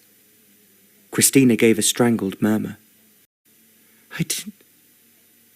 I did not know. I did not understand." "I know that. So what we have to do, Kristina, is somehow make the best of a bad job." "You mean," she asked hesitatingly, "that I must stay here with you, and not go back to the convent?" "It may seem very unpleasant to you at the moment, but for me I am afraid there is no alternative. Quite frankly, I think you are too young to decide that you wish to be a nun." "They were always very kind to me." "And do you really think that you want to give up your life in the convent?" the Earl questioned. "You are young and pretty, and the world can be a very exciting place if one has enough money to enjoy it." He saw that she was looking at him with surprised eyes. "You must realize that your father has left you a great deal of money. You can have the best horses to ride. You can give parties if you wish. You can travel all over the world in comfort." He smiled before he added, "I have traveled as a soldier, and although it was often extremely uncomfortable, I found it exciting. But you did not have to marry anyone to do that. The Earl was silent while he thought quickly. If you did not want to marry me, Kristina. Quite frankly, I did not want to marry you. He saw her eyes open a little wider, as if she had not even considered that possibility. You mean you did not want a wife? I have always told my friends that I had no intention of marrying unless I was much older. It was only because I was absolutely desperate. And as you will learn, a great number of people on the estate are on the verge of destitution, that I agreed to your father's suggestion. Kristina drew in her breath. So you want to be in love before you married? Of course I do, the Earl answered. I have never asked anyone to marry me, Kristina, nor have I ever found anyone whom I wanted to take my mother's place in this house. He had not meant to say those words, but somehow they came to his lips. I'm sorry. I never thought you would feel this way. And I am sorry for you, the Earl replied. He took a sip of his champagne. What I think we should do now, if we are to be sensible, is to think how we can plan the future so we are both happy and you are not frightened. I think the best idea would be to start at the beginning and realize that we are two strangers who have been thrown together by fate, but need to work together to save a lot of other people who are miserable and unhappy. You mean that we would not really be married? Because once again she was blushing, the Earl understood exactly what was going through her mind. What I am going to suggest, he said, is that we behave to each other as two ordinary people would do if they had struck a business arrangement to work together. Of course, in doing so, we would grow to know each other. Kristina looked at the fire. Then, in a small, frightened voice, she asked, You would not touch me? I promise you, the Earl replied quietly. I will not touch you until you ask me to do so. He was aware that Kristina gave a deep sigh because what had frightened her most was no longer such a threat. Then, as if she had reasoned the plan out for herself, she said, We could just be friends. Of course. And you must understand, Kristina, that it is your money I shall be spending on repairing the house and restoring the estate. She did not answer, and he added with a somewhat wry smile, All I have to offer you is my title. It is very old and prestigious, but it has become somewhat dilapidated over the years. I think that was why Papa made me marry you. He said he wanted me to marry an Englishman, whose name was respected, and he would never permit me to be snatched up by a fortune hunter. I think your father was frightened that might happen, and he would be too ill to protect you. I had no wish to marry anyone at present, and certainly not in such a hurry. I felt the same, the Earl answered. But now, Kristina, as you appreciate the situation, I suggest, as I have already said, that we start at the beginning. We have just met, and first of all we need to get to know and understand each other. That will be almost as exciting and difficult as exploring a new country. Kristina actually laughed. It was a very pretty sound, and the Earl noted that it changed the expression on her face. She no longer looked so frightened. I would never have thought of myself as a new country, she commented, but I have often longed to explore parts of the world that I have not yet seen. Perhaps one day we will be able to travel. I can assure you that there are some very lovely places to explore, although it is often a most uncomfortable journey to reach them. Will you buy a big yacht like Papa's? Then we would not have to worry about drains and ships. Actually, I expected, when I was running away tonight, to have to walk to the station. It is 2 miles away, and I think you would have found it rather frightening wandering about in dark lanes all by yourself. Although you are in England, you still might find yourself in a great deal of trouble if you move about at night alone, especially carrying a handbag which looks as if it might contain valuables. What you are really saying is that I was being very foolish. But I was so frightened, and you are so big and strong that I thought I could never stand up to you or make you listen to what I had to say. It was something no woman had ever said to the Earl, and it was certainly a new thought that he felt was more menacing than attractive. Now you know that all I want to do is to protect you from being hurt, and, if possible, from being unhappy. So I think, Kristina, we should start as we should have started on our wedding day, by drinking each other's health. He held up his glass, which still contained a little champagne, and Kristina reached out for her glass, which he had not touched. To us both, he proclaimed. We are pioneers, setting forth on a journey of exploration to find, if we are lucky, some happiness and light. He bent forward as he finished speaking, and touched Kristina's glass with his. Then as he drank his champagne, she took a little sip from her glass. That was a lovely toast, she said, and now I am not afraid any more. I think we should both retire, but you must promise me, Kristina, that you will not try to sneak away again, so that I wake up in the morning to find you gone, and have to waste my valuable time looking for you. He made it sound quite funny, and Kristina gave a little laugh. I promise you, I shall stay here, she assured him. But please, if you are going to meet the people on your estate to tell them that their lot is going to improve, can I come with you? It was something that the Earl had not anticipated, and just for a moment he thought she might be rather an encumbrance. It might be embarrassing to take Kristina with him. Then he understood that she was making an effort to play her part. There was no alternative but to accept her idea. Of course, you must come with me, and I suppose we should ride 2 of the horses your father gave us as a wedding present. I would very much like to. I rode when I was in Florence, but we were somewhat restricted. I would love to gallop very fast, without anyone telling me not to do so. The Earl smiled. You shall gallop as fast as you wish. That is the one thing that I can give you freely. As he finished speaking, he rose to his feet and Kristina rose to hers. She picked up her handbag and would have reached for her cape, but the Earl bent forward, taking it from her chair. As he did so, he was aware that she moved quickly away from him, as if she was afraid he might touch her. It was an instinctive movement, and he sensed that while she had still said she was no longer afraid, fears were still present within her. He put the cape over his arm and blew out the candles on the mantelpiece. As they both walked towards the door, he took the lamp he had been carrying when he had found her in the hall. As they moved along the passage side by side, the Earl thought how everything had changed, and so far away from what he had been expecting.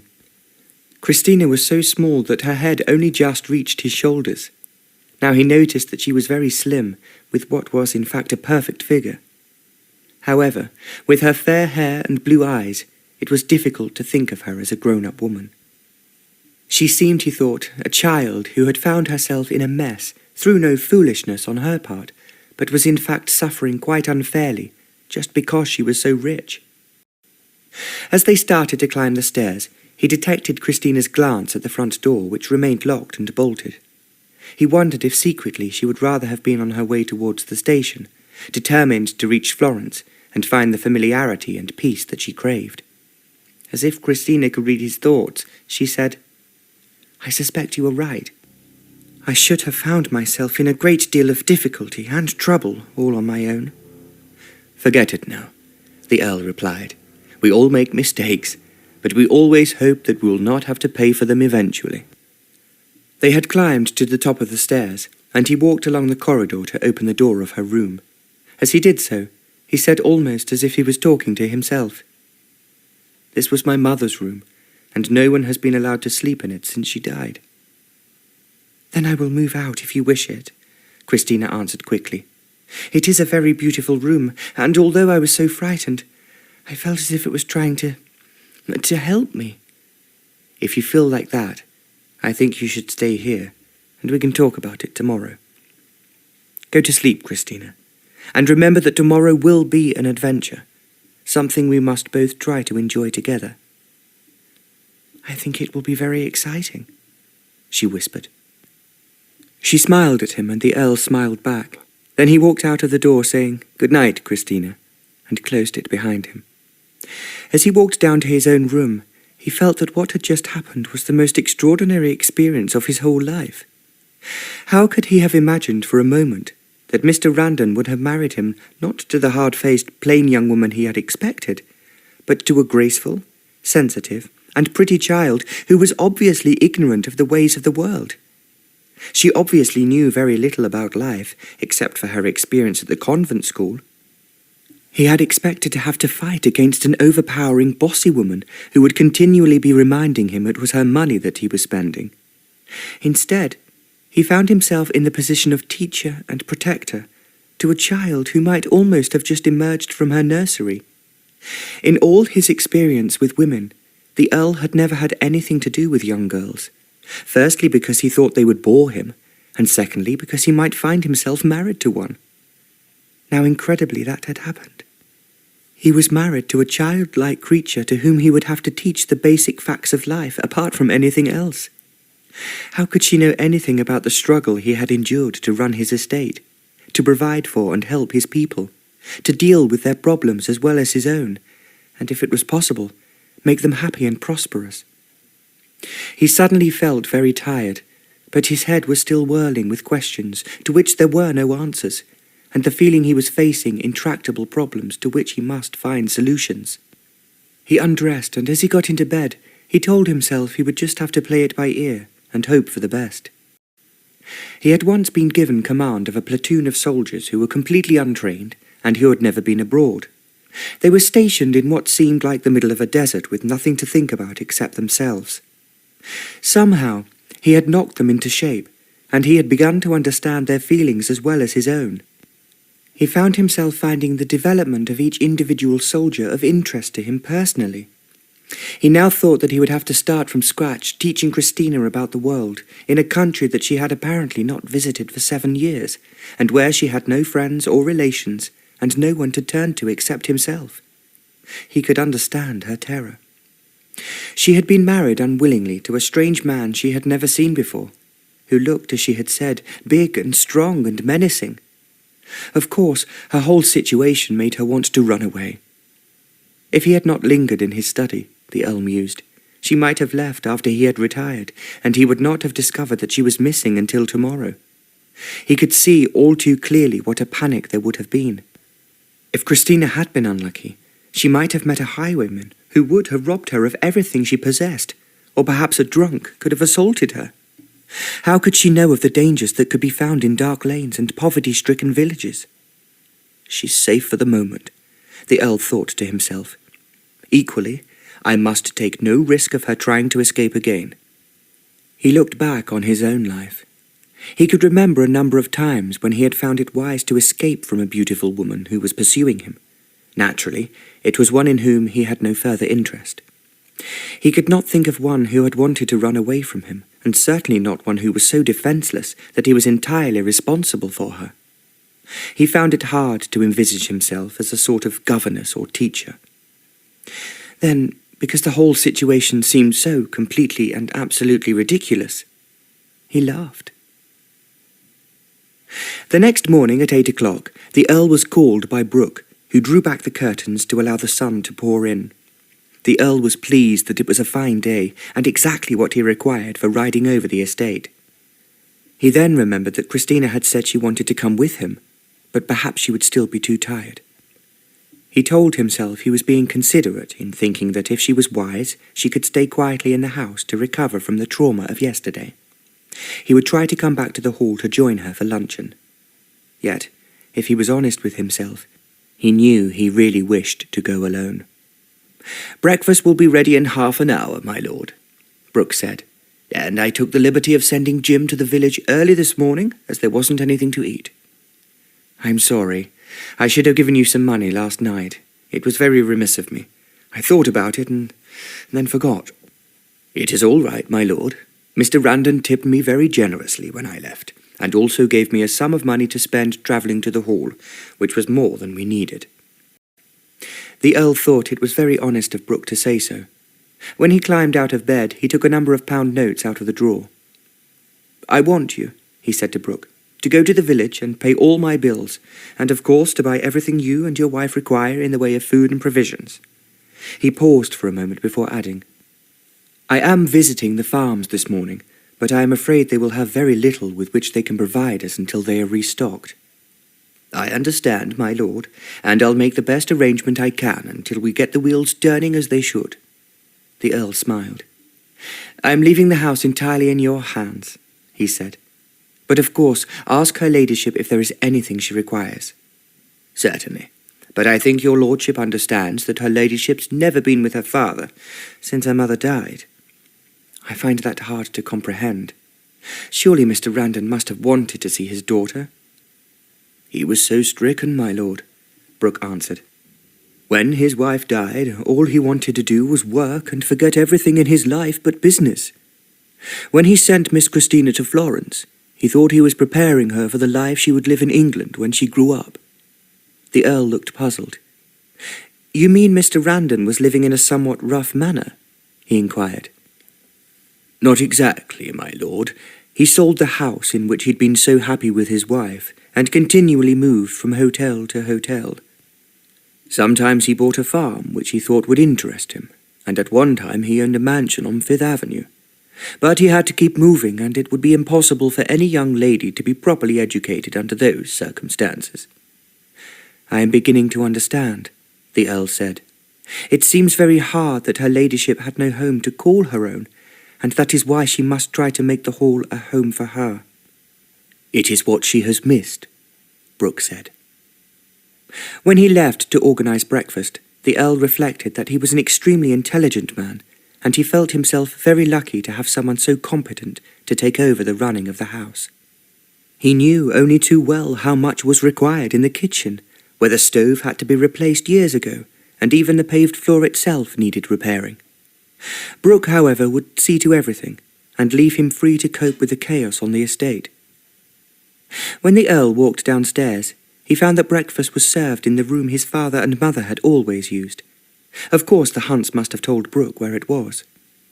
To his delight, there were several silver dishes on the sideboard, and the coffee was in his best silver pot, which had been spotlessly cleaned. The Earl was just about to help himself to eggs and bacon, and what looked like some very edible sausages, when Kristina came running in. "I know I am late," she said, "but my new maid Martha had no idea where to find what I wanted to wear, and of course it was at the very bottom of the third trunk we opened." The Earl then realized that Kristina's luggage had travelled down with Brooke and the lady's maid. He noted that her search had been successful because she was wearing a very smart riding habit, and thought with a smile it would be more appropriate in Florence than on his rough, unploughed fields. "It is so exciting," Kristina said as she picked up a plate, "to be going riding. I hope the horses are rested after their long journey yesterday and are not too tired." "I expect if we have survived, then they have too. Of course I have 3 horses of my own, but 2 of them are old, and the third also came down from London yesterday, and will, I am sure, be too tired to move very quickly." "Then we must ride on 2 of the team. Have you any idea when the others will arrive?" "What others?" the Earl inquired. "Did Papa not tell you?" "I do not think he mentioned horses." "He told me," Kristina said, "that the man who used to look after his racehorses when he lived in England had bought 6 horses for him at Tattersall's, which he thought were outstanding, as well as the team we were driving. So I expect they will arrive sometime today." The Earl looked astonished. "I have not heard anything about this. But of course I am delighted for as many horses as possible to fill the stables." "The only thing we shall have to do is engage some stable boys quickly to look after them." "Unless you are prepared to do it." Kristina gave him a quick glance to see if he was being serious or joking. When she saw he was smiling, she responded, "I do not think I would make a very good stable boy, but I am sure Brooke could find us some from the village. Martha was telling me as she dressed me that they are all agog with anticipation at coming up to work at the big house." "The whole village?" the Earl asked in a mock dismay. "I would not be surprised. The hall is large enough for a whole army to clean it." "If you are criticizing my home," the Earl commented with mock severity, "I shall feel extremely insulted. If you only knew how I have struggled to keep this poor old house alive, you'd be very sorry for me." "Martha said that the Hunts think the world of you. They said you would share your last crust with them, and that there has never been a gentleman like you." The Earl laughed. "That is praise indeed. And that reminds me, I must go and see the Hunts. They are so busy helping Brooke and his wife that I did not see them last night." He finished his breakfast and strode towards the kitchen. The Hunts were both with Mrs. Brooke, who was a good-looking woman with rosy cheeks and a rather large figure, as if she enjoyed her own food. The Earl shook hands with them all, and then he took the Hunts to the servants' hall to speak to them alone. He told them how much he appreciated all they had done for him while he was struggling to keep the place going. He gave them the wages they were owed, multiplied by 5 times, and also an extra gift of £100 to buy anything they particularly required. Mrs. Hunt burst into tears, and Hunt said, "You've been a real gentleman to us, my lord. My wife and I will never forget your kindness. We'd like to stay on here if you will keep us." "You can stay on as long as you live," the Earl replied. "I look on you as part of the family, and could not do without you." At his words, Mrs. Hunt cried even more, and Hunt shook his hand, saying, "We'll serve you, my lord, until we die, and I hopes that'll not be for a long time." "I hope so too," the Earl agreed. "And I look to you, Hunt, to show Brooke the ropes, and to advise him as to who to engage from the village. We know those who would be more trouble than they are worth." "You can leave it to me, my lord," Hunt replied. The Earl knew that he was delighted to be consulted, and that he had been afraid of being pushed to one side because he was so old. The Earl walked back to the front of the house to find that the horses had been brought from the stables. Kristina was waiting for him, and she was wearing something on her head that looked like a boy's cap, only made of velvet. Because it was so hot, she had taken off her riding jacket and had arranged it carefully on the back of her saddle. She looked lovely, in a pretty muslin blouse, inset with lace, and at the same time extremely young. They mounted their horses, and the Earl led the way through the park and on to the land beyond. "This is where we can gallop," he told Kristina. "But be careful of rabbit holes. You'll be fairly safe in the middle of the field." They moved their horses forward as he spoke. He immediately became aware that Kristina intended to race him. He realized she rode extremely well, and he need not have worried about her on that account. When they reached the end of the field, he was only a nose ahead of her, because both their horses were so fit. "That was delightful," Kristina exclaimed. "I was never allowed to race so fast in Florence, and only when I have stayed with a friend have I been able to ride a horse nearly as good as this one." "I am looking forward to seeing those which you told me are yet to arrive." Kristina thought for a moment before replying. "If you are disappointed, then you must not be too polite to say so. I was thinking last night that if we are to be friends, we must be honest with each other, and I will tell you what I think is wrong." "Yes, of course," the Earl agreed. "What would you like to complain about that I should be doing better?" "I was not thinking of anything in particular, except that I think we should buy new curtains for the drawing room. I peeped in this morning, and it is such a pretty room, much prettier than your study." "I am intending to spend the money your father gave me on everything that is required on the estate first, and the house will have to wait." There was silence. When the Earl saw the expression on Kristina's face, he had realized that he had spoken sharply. He was just about to word it a little more tactfully when Kristina touched her horse with the whip she carried, and it sprang forward. She shot through the gate and was galloping as fast as she could away from him. Realizing that she was upset, the Earl started to follow her as quickly as he could. It took him some time. Then, as the field ended in an unjumpable and overgrown fence, Kristina was obliged to come to a standstill. As the Earl drew up beside her, he saw from the expression in her eyes what she was feeling. "Forgive me," he said. "I did not mean to speak to you like that." "You are hating me again," Kristina murmured. "Again?" "I knew you were hating me. When we were being married, I could feel it vibrating from you, and that was why I knew I had to run away. But last night you were different.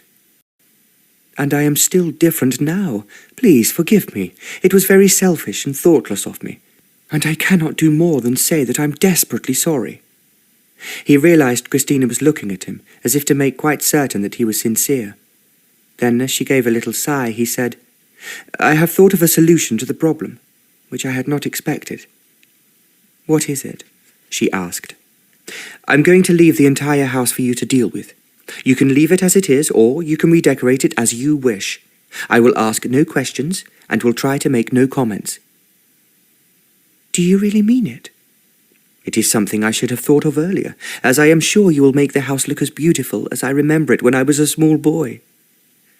"Are you quite sure?" Kristina asked slowly. "That is what you want me to do?" "Of course it is. It is just that I was so stupid I did not think of it until I had upset you." They were moving their horses slowly along the hedge towards a gate. "I hate my money," Kristina said unexpectedly. "Suppose we give it all away?" "Of course we could, but I think you would find it rather uncomfortable without Brooke or Martha, and of course without the horses." Kristina laughed. "I thought you would have a good argument for keeping them, if nothing else." "Quite frankly," the Earl said, "I am too old to walk round the estate, and I would like to draw your attention to the fact that although we have ridden quite a long way, we have not yet reached the first farm we have to visit. Then we will keep the horses, and of course the horses will need someone to look after them, and food to eat, just as we will. So perhaps we will not give away all my money after all. It would be wise to keep some of it to buy your clothes," the Earl said. "You can hardly be like Lady Godiva and ride around naked." Kristina gave a little laugh, and at the same time she blushed. She looked so beautiful as she did so. The Earl realized that he had been rather shocking. "I must remember how young she is," he told himself again. He must handle her very carefully, and make certain he neither said nor did anything untoward to upset her.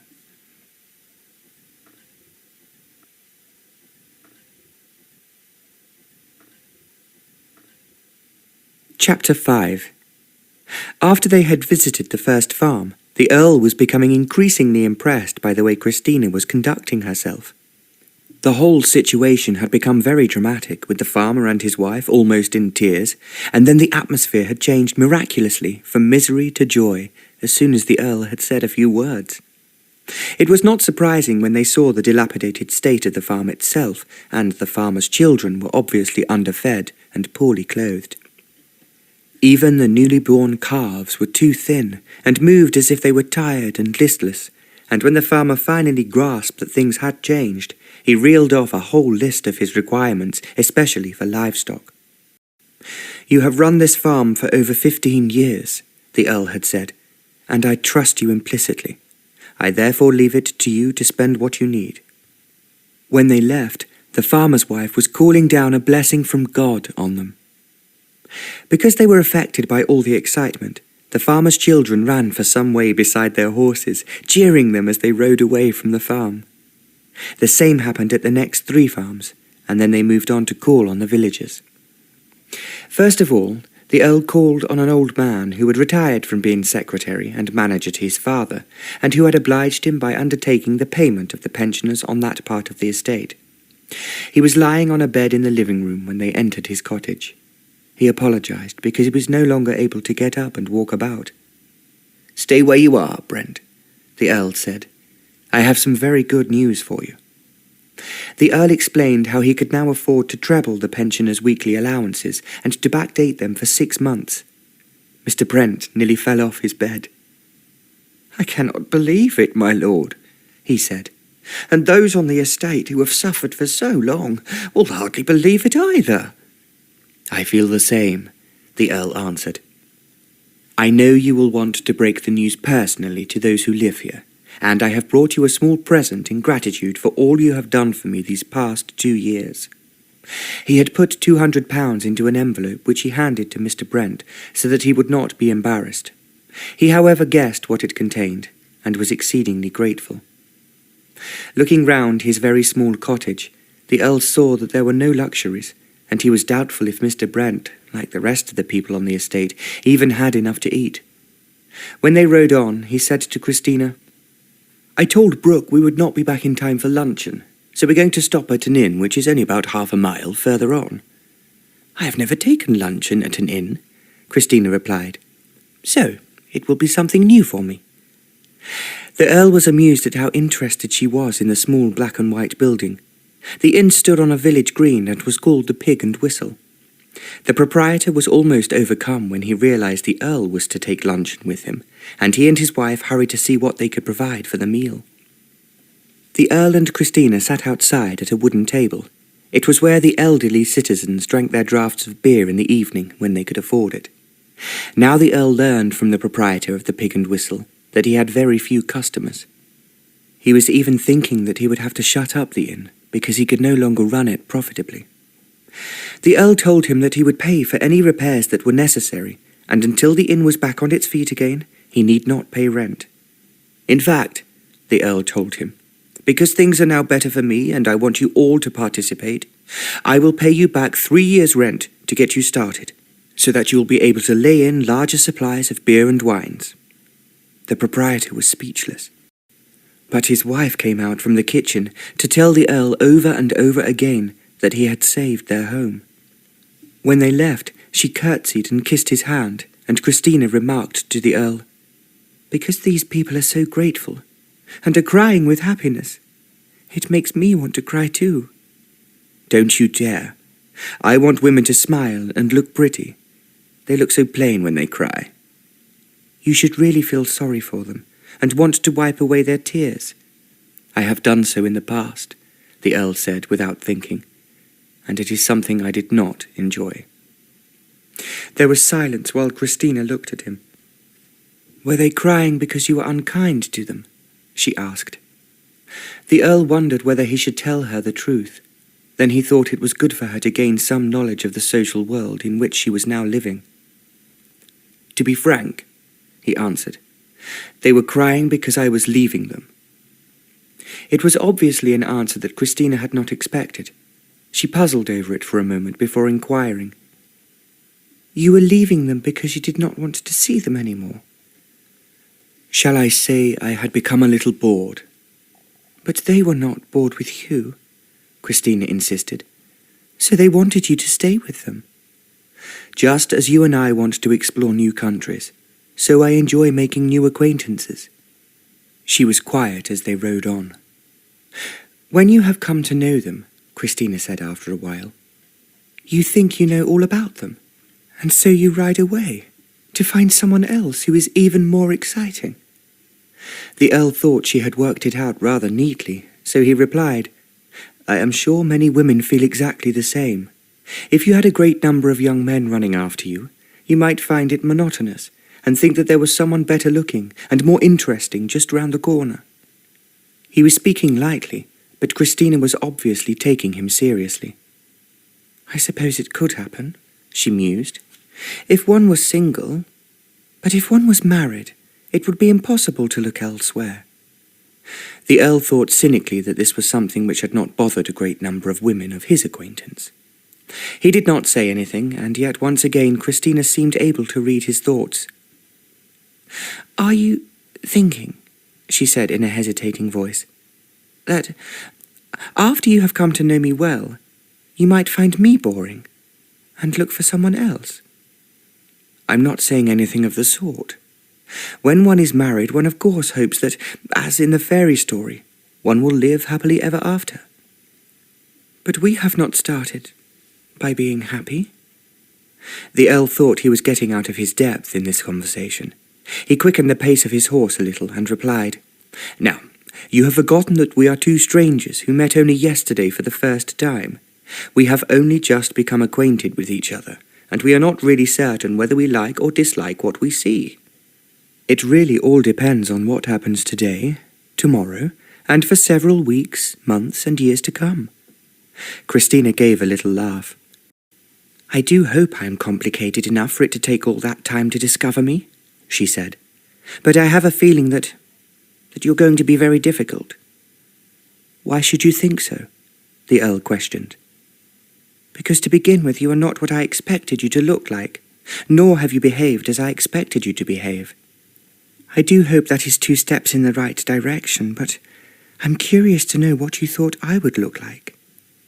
Kristina looked at him with her head on one side like a little bird.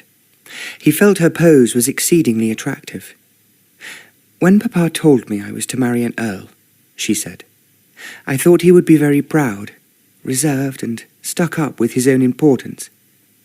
I do hope I'm not like that.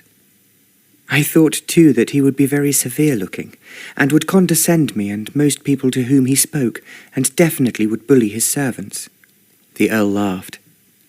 I know very few earls who behave like that, but perhaps one or two dukes do when they grow old. When you were so nice to the farmers and the proprietor of the inn, Kristina continued, it was difficult to think of you as an earl sitting in a high chair with a coronet on your head. The earl gave a longer laugh. If that is what you expect, then you're going to be disappointed. My coronet is in the safe and will not be taken out until I am asked to attend the next coronation. I would like to see it one day, but I am very relieved you do not wear it. Now I know what you expected of me, the earl replied. It will make me feel as if I am not playing my part as I should, and this thought reminds me that you have forgotten something very important. What is it? That you are now a countess. And how do you suppose a countess should behave? I never imagined myself being a countess. But because I read so many fairy stories with my mother when I was a child, I did think that perhaps one day I would be a princess. And that would be when you found Prince Charming, and if I have to emulate him, who I remember in my books was a precocious but talented young man, I shall have to look to my laurels. Kristina did not reply. He thought that any other woman would have declared that he was of course the Prince Charming of her dreams. They rode on for a little while before Kristina asked, "Where are we going now?"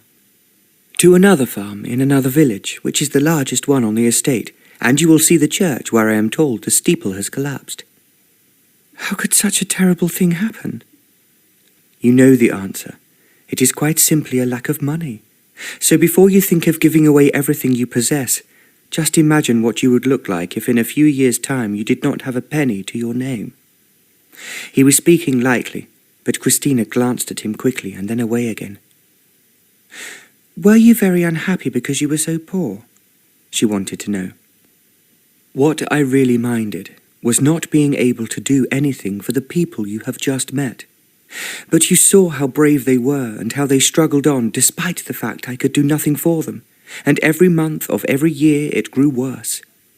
We must never let that happen again." That is what I hoped you would say. But I think if we are to do everything properly, we shall have to spend a great deal of your own money, when the money your father gave me is exhausted." "I thought that was what we agreed to do last night."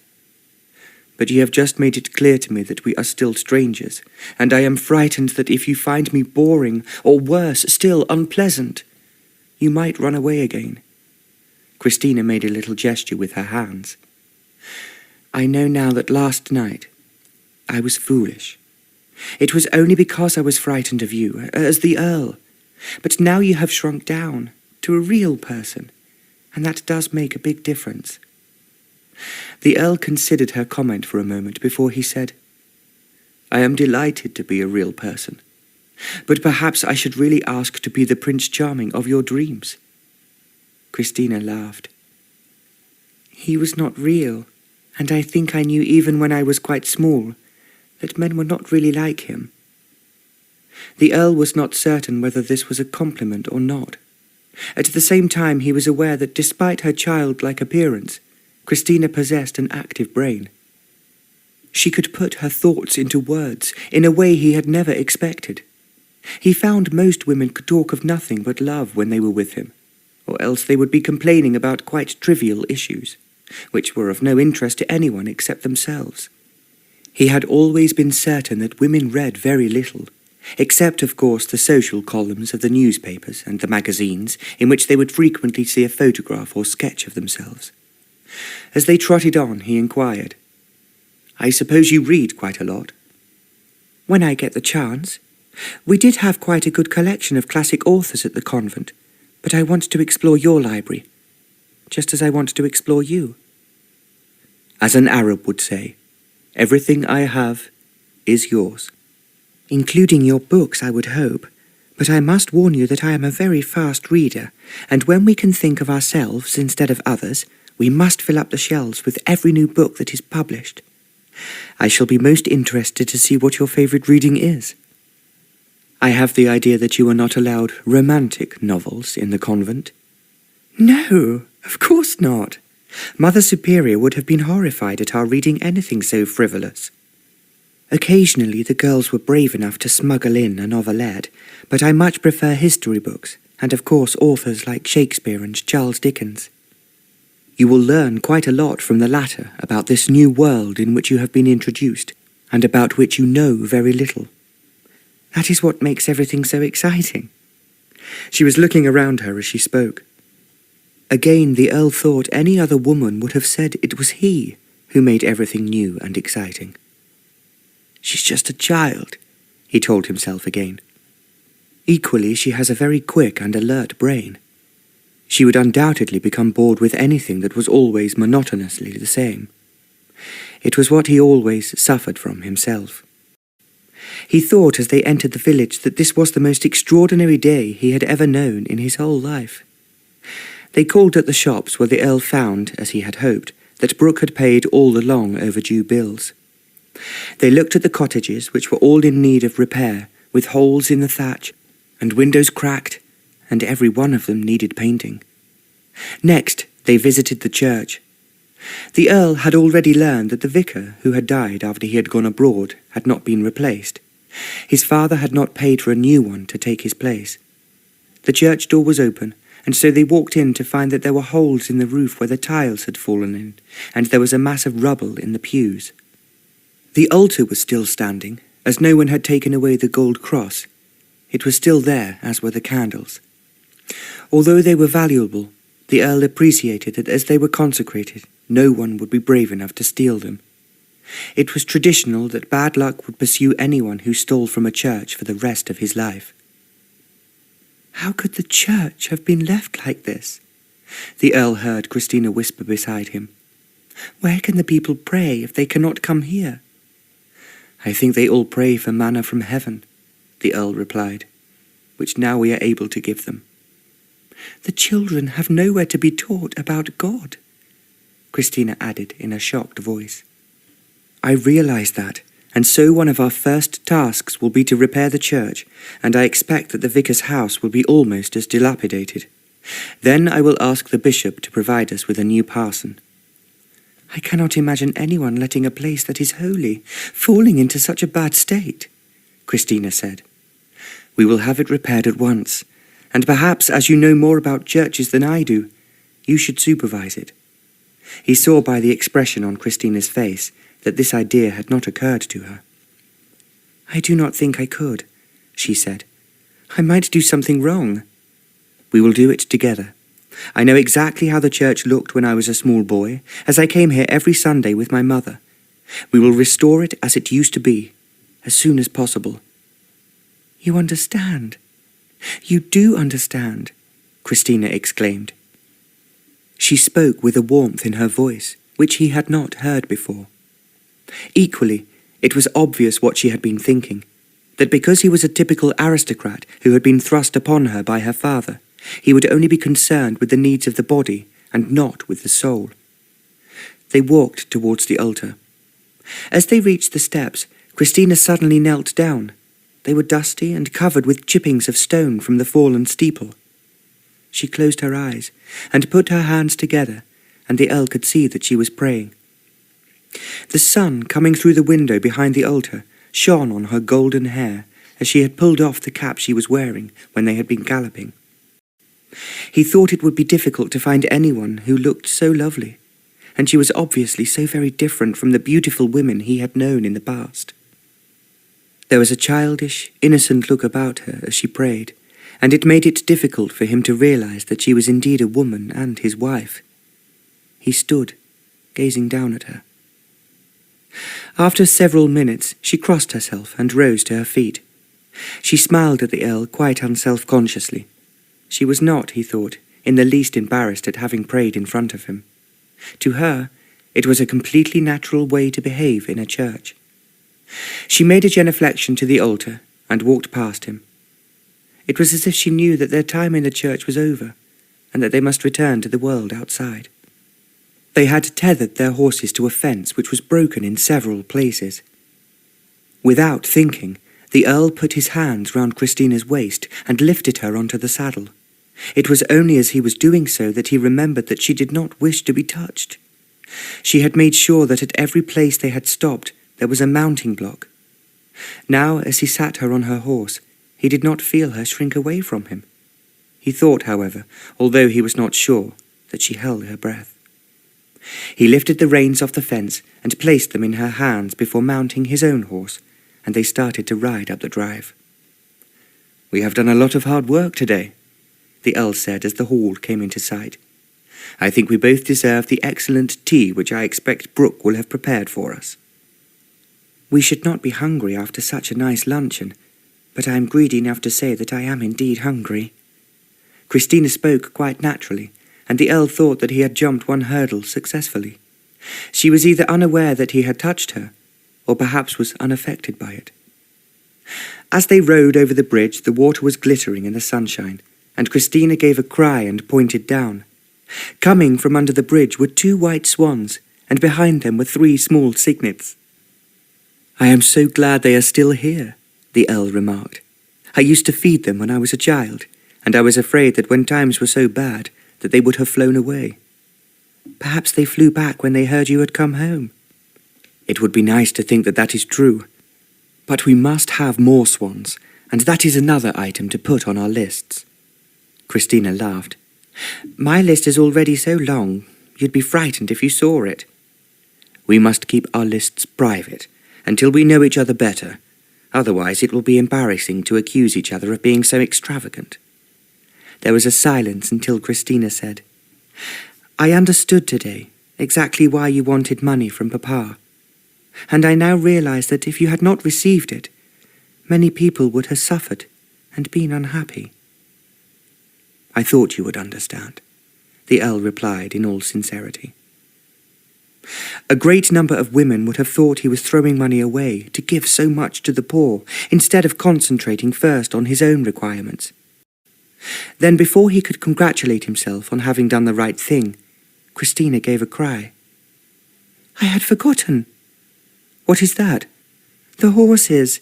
They will have come today, I'm sure of it." She did not wait for the Earl to reply, but pushed her horse into a canter and rose across the courtyard and under the arch which led to the stables. The Earl followed her, realizing he had never given another thought to what she had said about the horses coming from Tattersall's. Jim came running out as they appeared, and he knew without being told that Kristina was right. As she was ahead of the Earl, she slipped off her horse, and leaving him with Jim, she ran into the stables. "What time did the horses arrive, Jim?" the Earl inquired. "Soon after you'd left, my lord, and we've got some new help coming from the village, which we'll need with so many new horses to look after." The Earl did not wait to hear any more, but walked into the stables. Kristina was already in the first stall, gazing at a magnificent black stallion. It was the sort of thoroughbred he had often dreamed of owning, but thought would never be his. Well-bred, and with a touch of Arab in him, he recognized that only those who could pay a very large sum could afford a horse to look so fine. Kristina was rushing excitedly from one stall to another, and the Earl had to admit that he had never seen a better collection of handsome animals. The groom from London and Jim were in ecstasies over them. The Earl found that there were 3 new grooms from the village who were anxious to work in the stables. 2 of them were experienced men, while the 3rd had been employed for a short time with one of the Earl's neighbours, who was the master of foxhounds. "The Colonel will be real upset, my lord," the new groom said, "when he hears you have horses like these. They'd be better than anything he has in his stables." "I feel very lucky to possess them, and I am sure you will look after them well." "I certainly will, my lord," the groom promised. The Earl was just about to turn away when he asked, "Why did you leave the Colonel?"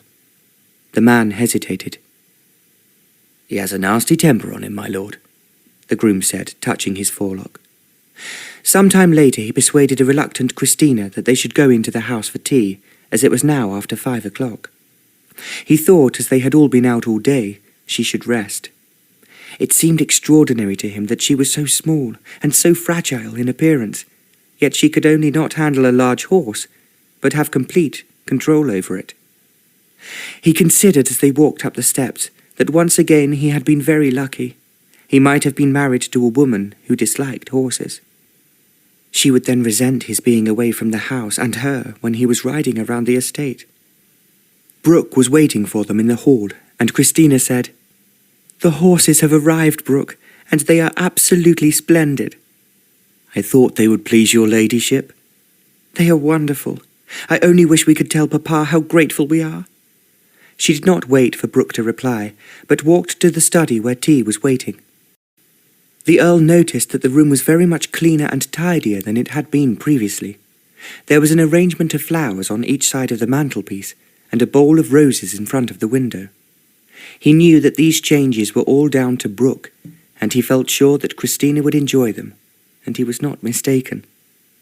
"Flowers!" Kristina exclaimed. "How lovely!" Then she looked at the Earl in rather a strange manner. "What is the matter?" he asked. "I have just realized that I should have arranged the flowers for you. You told me to look after the house, and Mamma always arranged flowers for Papa in his sitting room. There were flowers everywhere, because she loved him." "Just as my mother did," the Earl said. "That is why I am determined to employ a great number of gardeners as soon as possible, to make the garden as beautiful as it used to be." "And I will help you," Kristina added. The Earl thought she looked like a flower herself, but he could not tell her. She thanked Brooke for thinking of the flowers when he came in with the tea, and he said, "When I was down in the village, I had not forgotten the garden, my lord. There are 2 men who used to work here in the old days, who were anxious to return." "I hope you told them that they would be welcome," the Earl answered. "With your lordship's permission, they're starting work tomorrow morning, and I was thinking you'd need almost an army to put things into shape before the summer's out." "We will certainly engage an army if one is available. I intend to see this tomorrow, but I am grateful to you for organizing help so quickly." As he spoke, he remembered that once again everything had been done for him, which he ought to be organizing himself. Where Brooke was concerned, he did not mind nor feel he was being pushed to one side. The man was obviously eager to be of use, and he knew that he should encourage him. When the cakes and scones came in, Brooke was assisted by 2 footmen. Mrs. Brooks must have worked very hard to produce so much so quickly. He saw too that the footmen were already in livery. The Hunts must have told Brooke that the old suits of livery had been stored upstairs in the attic. As there were quite a number of them, it would be easy for newcomers to be fitted in livery as soon as they arrived. "Everything is improving," he told himself, "and it is far quicker than I expected. I can only be very, very grateful." Kristina was looking at the silver utensils on the silver tray. They were shining like mirrors. "Would you like me to pour the tea?" she asked. "Of course. That is something every hostess has to do." "I hope I can do it as well as Mamma used to, but we were never allowed tea in Florence. The nuns always said it was an English meal." "Which is all the more reason for us to enjoy it," the Earl replied. "But if you eat all the cakes and scones I see waiting for us, you will soon be so fat you will have to buy a great many more clothes." Kristina laughed. "Now you make me feel as if I'm being naughty every time I eat any of that delicious-looking iced cake. And of course I will have to remember not to be too heavy in the saddle." They were both laughing when the Earl sat down at the tea-table. He thought how very different it was from the long silences of yesterday afternoon when they had driven down from London. As he helped himself to hot buttered toast, he thought of his mother sitting where Kristina was now. She would have wanted him to tell her everything that had happened today, what the people on the farms and in the villages had said to him, and what he had said to them. He had thought it was the sort of subject he would never be able to talk about with any other woman. But Kristina, having given him his tea, was pouring out her own. She said, "I was just wondering whether that last farmer, who was so thrilled when you said he could have as many sheep as he wanted, will buy the best breed." "What makes you think he will not do so?" "Papa always told me that if one was buying anything it was wise to buy the best." "Which is usually the most expensive," the Earl pointed out. "Papa realized that, but equally he believed the best always lasted longer, and in the case of animals it was always a good investment." The Earl thought that this was an intelligent observation. "I will certainly find out which is the best breed for our land and climate, and I will suggest to Hopkins that is what he tries." "I think that would be kind of you. After all, I doubt if he can read, so he will not be able to learn about breeds except from others." "Of course," the Earl agreed. "You are quite right, and it is something I should have thought of myself." "I have thought of something else you should do later when you have time." "That is just the important point. When we have time. What were you suggesting?" "When I was at the convent, one of the girls who was French was very excited because her father had taken up racehorses. He wished to challenge the English, and was therefore building a racecourse near his chateau on the Loire." "A racecourse?" the Earl echoed almost beneath his breath. "I thought it would be exciting for us to open one here, and perhaps, if you built one, it would bring more horses to the neighbourhood. It would certainly be interesting for the poorer people to watch. They have nothing to amuse themselves when they are not working." Quite suddenly the Earl began to laugh. "Why are you laughing?" "Because, as an explorer," he replied, "I have just discovered someone unique called Kristina, who is quite unlike anyone else I have ever thought of, met, or seen before."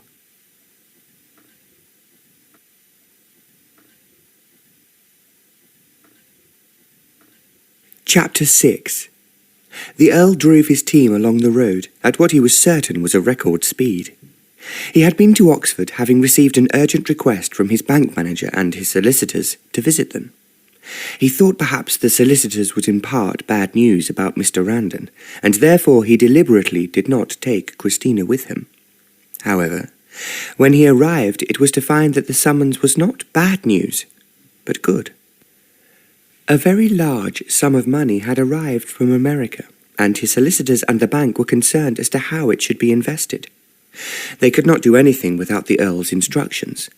He realized that this extra money would make it easy for him to construct the racecourse Kristina was suggesting, and even easier to achieve everything required on the estate.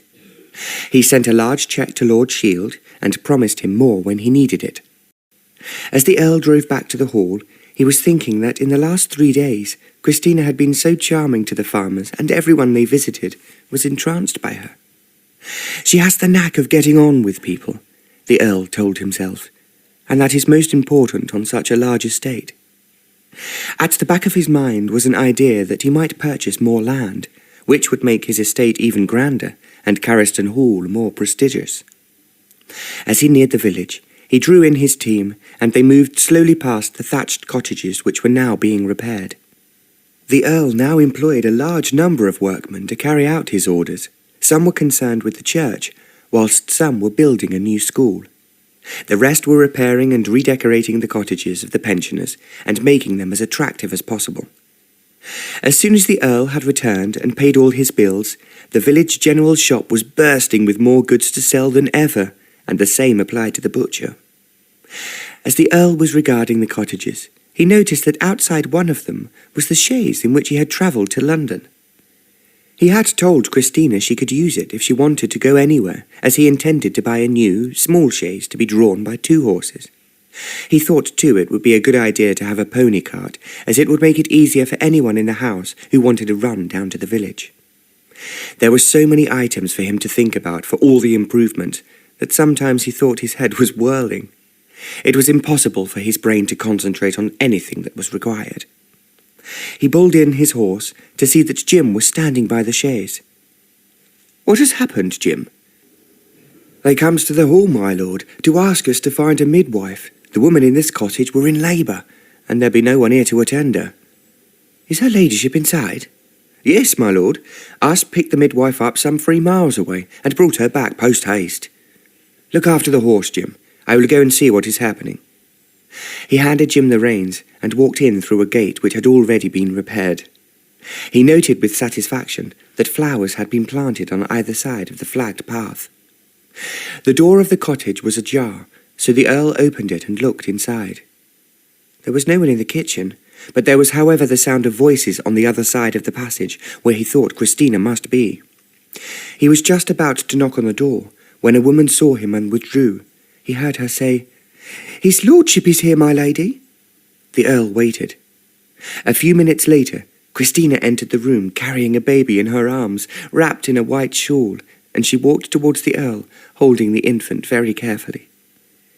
"Here is a new member of your flock," she smiled.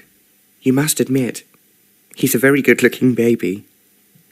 As the child had only just been born, the Earl found it difficult to decide what his looks would be like in later life. At the same time, he was sure that he had never seen anything quite so delightful as Kristina with a child in her arms. The scene made him think of the picture books of the Madonna, which his mother had read to him when he was a little boy. As he looked at her, he found such an exquisite expression in her eyes that he knew in that instant that he was completely and unmistakably in love. What he really desired was to see Kristina holding his own son in her arms and looking at him with the same expression on her face, which he recognized as the instinctive mother love of a woman for a child. He realized it was something he had always been seeking, although he had not been conscious of it until now. What he felt for Kristina at this moment was what he had always known in his heart he would feel one day for a woman. But not for one who could ignite in him a fire which quickly burned itself out. "I love her," he thought. "But she must not become aware of my feelings until I know that she loves me." Kristina raised her eyes from the baby. "I was just thinking," she said, "that as this is the first baby born since you have started to restore the estate, I think you should be his godfather, and he should bear your name." "I would be very delighted for him to be called Michael, if you think that will please his parents." "I know that they will be thrilled and honoured," Kristina replied. "I will go and tell them."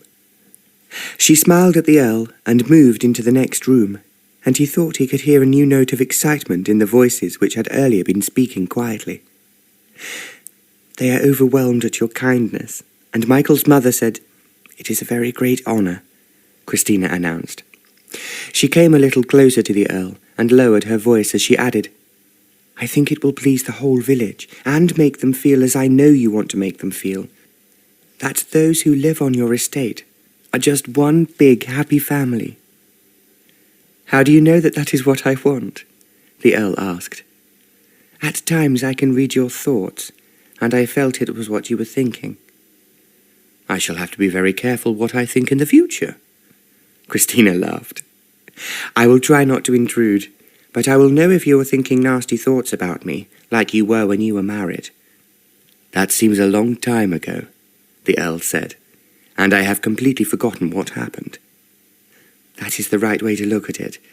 And now, let us go home. But first, I must say goodbye to Michael's mother." "I will go on ahead," the Earl said. "I have some instructions to give to the stables, but will join you as quickly as I can. Don't be too long." The Earl walked outside and mounted his steed. At the stables he found his head groom and 2 other grooms waiting for him. The Earl had heard some important news whilst he had been in Oxford. It was that a sale of horses would take place next week on the far side of the city. He asked his head groom to find out more, as if there was anything really good to be sold. It would be a mistake to miss it. The head groom had quite a lot to say, and it was some time before the Earl could extract himself. Jim had driven into the yard with the chaise, and the Earl stopped for a moment to tell him how pleased he was with the way he had groomed the horses. He did not want someone who had been faithful in the past to think that he was being overshadowed by all the newcomers. Then he walked from the stables down to the courtyard, where he saw to his surprise a closed carriage outside the front door. He wondered who was calling and hurried up to the steps. Brooke was waiting in the hall, and as he took his lordship's glove and hat from him, he said, "Sir Geoffrey Howlett has called, my lord."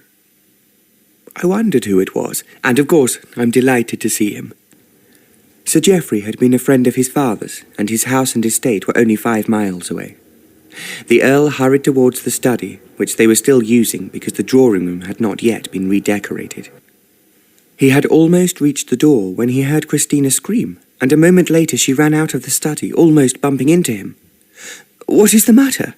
the Earl started to ask, but she shot past him, running down the passage towards the hall. The Earl entered the study. Sir Geoffrey, as he expected, was standing in the centre of the room. He was a good-looking man, nearly 50, whose hair was just beginning to turn grey. He was always a very cheerful, jovial person. The Earl remembered him coming to the hall ever since he had been a child. "This is a surprise, Sir Geoffrey, and I'm so pleased to see you." "And I'm delighted to see you, my dear boy," he replied. "I only learned last night, when I returned home from staying with a friend, that you had been married." He rather hesitated over the last word. Then, before the Earl could respond, he added, "I am afraid, although I do not understand why, that I have upset your wife." "What happened?"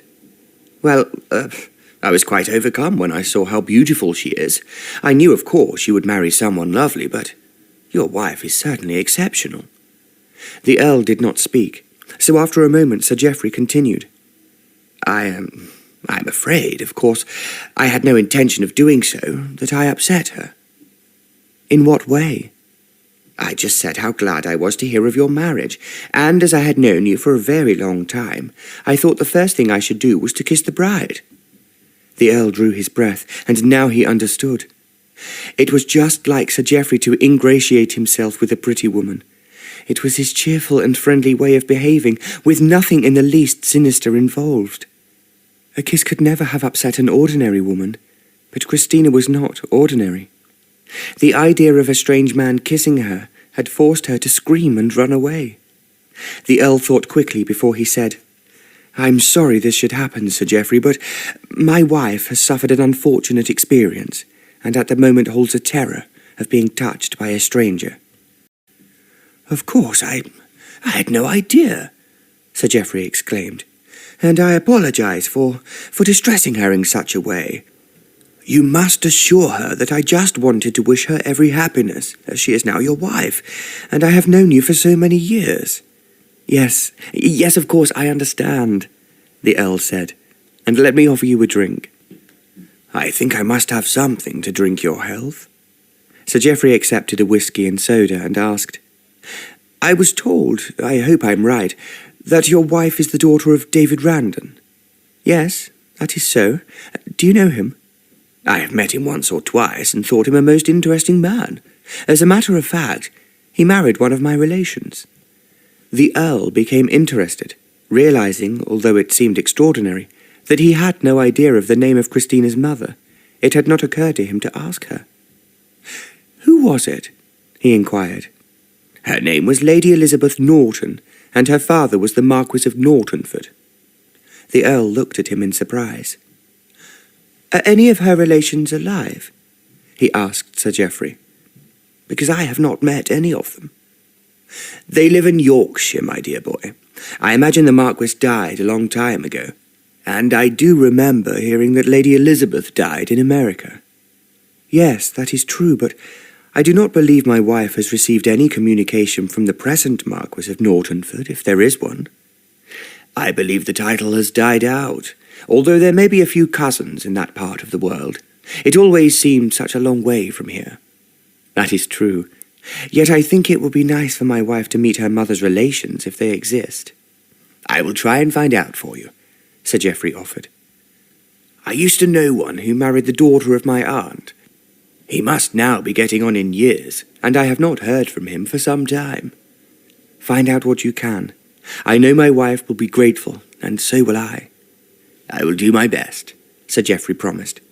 "And you must bring your beautiful wife to dine with me. I cannot say my house can compete with yours, but at the same time, and this always annoyed your father, it is 100 or so years older." The Earl laughed.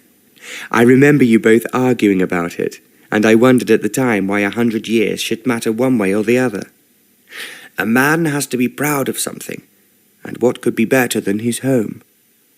"You're quite right," the Earl agreed, "and I am very proud of mine." "I see you are undertaking repairs, and not before time, I might say. I can imagine you have a great deal to do." "So much that I sometimes think the task will never be completed. But I have some new horses I would like to show you." "There's nothing I should enjoy more," Sir Geoffrey said. "Perhaps I could call tomorrow or the next day. I cannot stop now. I have the Lord Lieutenant waiting to see me, and you know how long-winded he can be." I remember my father saying the same. The Earl laughed. Sir Geoffrey walked towards the door, and when they reached the hall, the Earl escorted him down the steps. "Will you pay my respects to your wife?" Sir Geoffrey said before he climbed into his carriage. "Tell her how much I regret upsetting her." "It was a mistake, and something best forgotten," the Earl replied a little sharply. Sir Geoffrey patted him on the shoulder and stepped into his carriage. The Earl shut the door, and as he drove off he walked back into the house deep in thought. Instead of going to his study, he walked up the stairs. He was sure that Kristina would have gone to her bedroom. Without knocking, he opened the door and walked in to find her sitting on the side of the bed. When she saw the Earl, she started and looked at him inquiringly. The Earl shut the door behind him. "I have come to ask you," he said in a harsh voice she had not heard before, "why you behaved to an old friend of mine like a foolish, uncontrolled schoolgirl." There was silence before Kristina replied. "He tried to kiss me." "How could you be so stupid?" the Earl asked. "Sir Geoffrey Hallett is an old family friend, and has known me ever since I was a small boy. As he told me, he thought you extremely pretty, and was paying you a compliment in suggesting that he should kiss the bride." Kristina did not answer, but the Earl noticed that she had gone very pale. Any woman who has any sense understands that if a man admires her, he pays her extravagant compliments and kisses her hand, or perhaps, if he is elderly, her cheek. He drew in his breath before he resumed. "You cannot be so idiotic as to think there is anything sinister in what is a perfectly ordinary code of behaviour by an older man to a young woman." I did not think it was like that," Kristina murmured. "Whatever you thought or did not think, you might try to behave like a lady. Can you imagine your mother screaming and running out of the room in such an overdramatic theatrical manner? Incidentally, Sir Geoffrey knew your mother, and is actually a distant relative of yours." "He knew Mamma," Kristina managed to say. "He knew your mother, and he told me, as no one else bothered to do, to what a distinguished family she belonged. I cannot think she would be very proud of her daughter, who has insulted an older man in a manner one would hardly expect from a gutter snipe." Kristina gave a compulsive movement, and then pressed her hands together. The Earl saw that there were tears at the back of her eyes, yet she was still looking at him, as if she was mesmerized and unable to look away. "What you have to understand is that as you are married to me, you have a certain position to maintain. Not only because it should come naturally to you as well-born and a lady, but also as an example to the people who look up to you, and whose children will try to emulate you." He paused for a moment. "I am only thankful that no one was here from the village today to see the way you behaved. Get into your head once and for all that because God has given you a pretty face, quite a number of men will try to kiss you. You have to learn to accept it as a compliment, while being clever enough to prevent them from actually achieving their objective." "Why should they want to kiss a pretty woman?" Kristina asked in a very low voice. "Because if a man is a man and normal, he finds a pretty woman irresistible, and that is how life should be. Eventually he falls in love, and if he is happily married, his wife fulfills his dreams, and other women no longer attract him. Until that happens, he will find a pretty girl beguiling." The Earl sensed as he spoke that this was a subject that Kristina did not know about, nor understood. He could almost see her thinking about it and turning it over in her mind. Then she said, "Did you want to kiss me when you first saw me?" "If I had seen you for the first time at a ball or a party, and had not known who you were, I would certainly have wanted to kiss you. As you know, we met under very different circumstances, and neither of us was in what one might call a normal position when we were married." "Yes, I can see that," Kristina said. "And I'm sorry." The last word seemed to be almost dragged from her lips. As she spoke, tears ran down her cheeks. She looked so lovely that it was with the greatest difficulty that the Earl did not rush forward and take her into his arms. Every nerve in his body told him it was what he wanted. but he knew it was too soon, and he must wait. He started to walk towards the door. "Are you very angry with me?" Kristina asked in a voice he could hardly hear. "No, not really," the Earl replied. He left the room, closing the door behind him. Kristina covered her face with her hands. How could she make the Earl understand that she had acted purely impulsively? She had been suddenly afraid of the gentleman who unexpectedly had put his arm round her, and she had not stopped to think that he was old, nor did it occur to her that he was just behaving like an elderly family friend. "Oh, how could I have been so foolish?" she demanded of herself. Now the tears ran faster down her face. Later, she was still feeling miserable, although she had stopped crying when Martha came into the room. "Oh, you're upstairs already, my lady," she exclaimed. "I'll get your bath ready and tell one of the footmen to bring up the hot water." Kristina walked towards the dressing table so that the lady's maid should not see her tear-stained face. "I've been hearing," Martha began as she laid the bath mat on the carpet, "how his lordship's given his name to Mrs. Robinson's new baby. Real kind of him, that is, and Mrs. Hunt says the whole village is thrilled of the news." "I'm sure they are," Kristina said in a muffled tone. "But then his lordship's always been a fine gentleman. Mrs. Hunt's been telling me how he struggled to help everyone when he hadn't a penny to his name, and how he never complained when there wasn't enough to eat for a small rat, let alone a fine upstanding young man." Martha paused for breath. Kristina felt she must say something and murmured, "It must have been very hard for him." Hard is not the right word for it. He struggled, but it was too much for him. The house was falling down, the fields were untilled, and some of the old people in the village were almost starving. It were terrible, they say. I'm sure it was. But now everything's different, Martha resumed in a satisfied tone. And it's your ladyship they're calling an angel, who's come down from heaven to help them. And that's what you be. Kristina thought that at present she did not feel the least like an angel. In fact, she was so miserable that she thought she would not go down for dinner. But she wanted to see the Earl. She wanted to be with him. She wanted to talk to him and listen to what he had to say to her. He's not the least like the man I thought I had married, she told herself. He is kind and thoughtful, and I have failed him when I should have helped him. A footman entered carrying big cans of hot and cold water. Martha poured them into the bath and mixed them to exactly the right temperature before adding a bath essence, which Kristina had bought in Florence. When she had finished bathing, she dried herself with a towel which came from the linen cupboard and smelt of lavender. What does your ladyship wish to wear tonight? Martha asked. Kristina walked to the wardrobe and chose one of the prettier dresses she had bought with her from Florence. It was white and ornamented with diamante. Its blue sash was the colour of Kristina's eyes, and it was tied round her tiny waist with a big bow which fell down behind her until it touched the ground. She hoped that perhaps the Earl would admire her.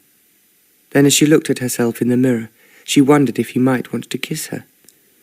He had said it was the biggest compliment a man could pay a woman, and he had not yet complimented her in such a way. How could he when I tried to run away from him as soon as we were married? She thought now that she had been very stupid. Her father had married her off to a man she had never met. At the same time, because he loved her mother and her mother had loved him, he must have known the type of man with whom she would be happy. It had not been entirely because of the Earl's title that he had seemed so suitable, or that her father had known his father. But perhaps he was extremely astute where men were concerned, and he had known that the Earl was what she actually wanted in a husband. She remembered her father saying that he never required a reference from anyone he engaged. He knew instinctively when he talked to them whether they were trustworthy, and whether they would serve him as he wished to be served. He had certainly used his intuition where the Earl was concerned.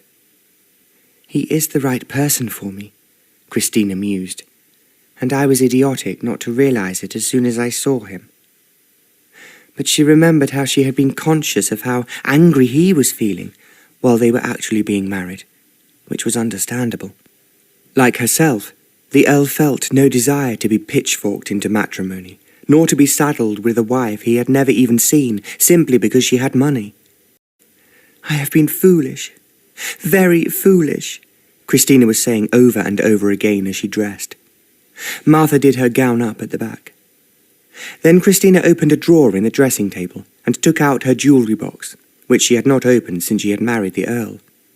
She had not been worried as to whether she looked attractive or not, and yet tonight she wanted to look her best. Her father had given her the jewellery belonging to her mother after she had died, and had told her not to wear it until she was old enough to do so. She had, of course, a few other pieces of her own, a pearl necklace, a pretty bracelet, and a little diamond brooch she sometimes wore on the front of her gown. When she had returned to England, she had felt no need to dress herself up. But tonight she had made the Earl angry. She knew she would not be able to sleep unless he forgave her, and they were as happy as they had been during the last few days. There had been so much to talk about, and so much to occupy their minds, and yet there was still a number of parts of the estate which neither of them had visited. There were houses and cottages where they still had to call, and they had not yet discussed the site for their racecourse. "We will go to Royal Ascot this year," the Earl had said, "and we will not only look at the horses, but at the jockeys. A good jockey is most important if one wants to win races." "Yes, of course," Kristina agreed.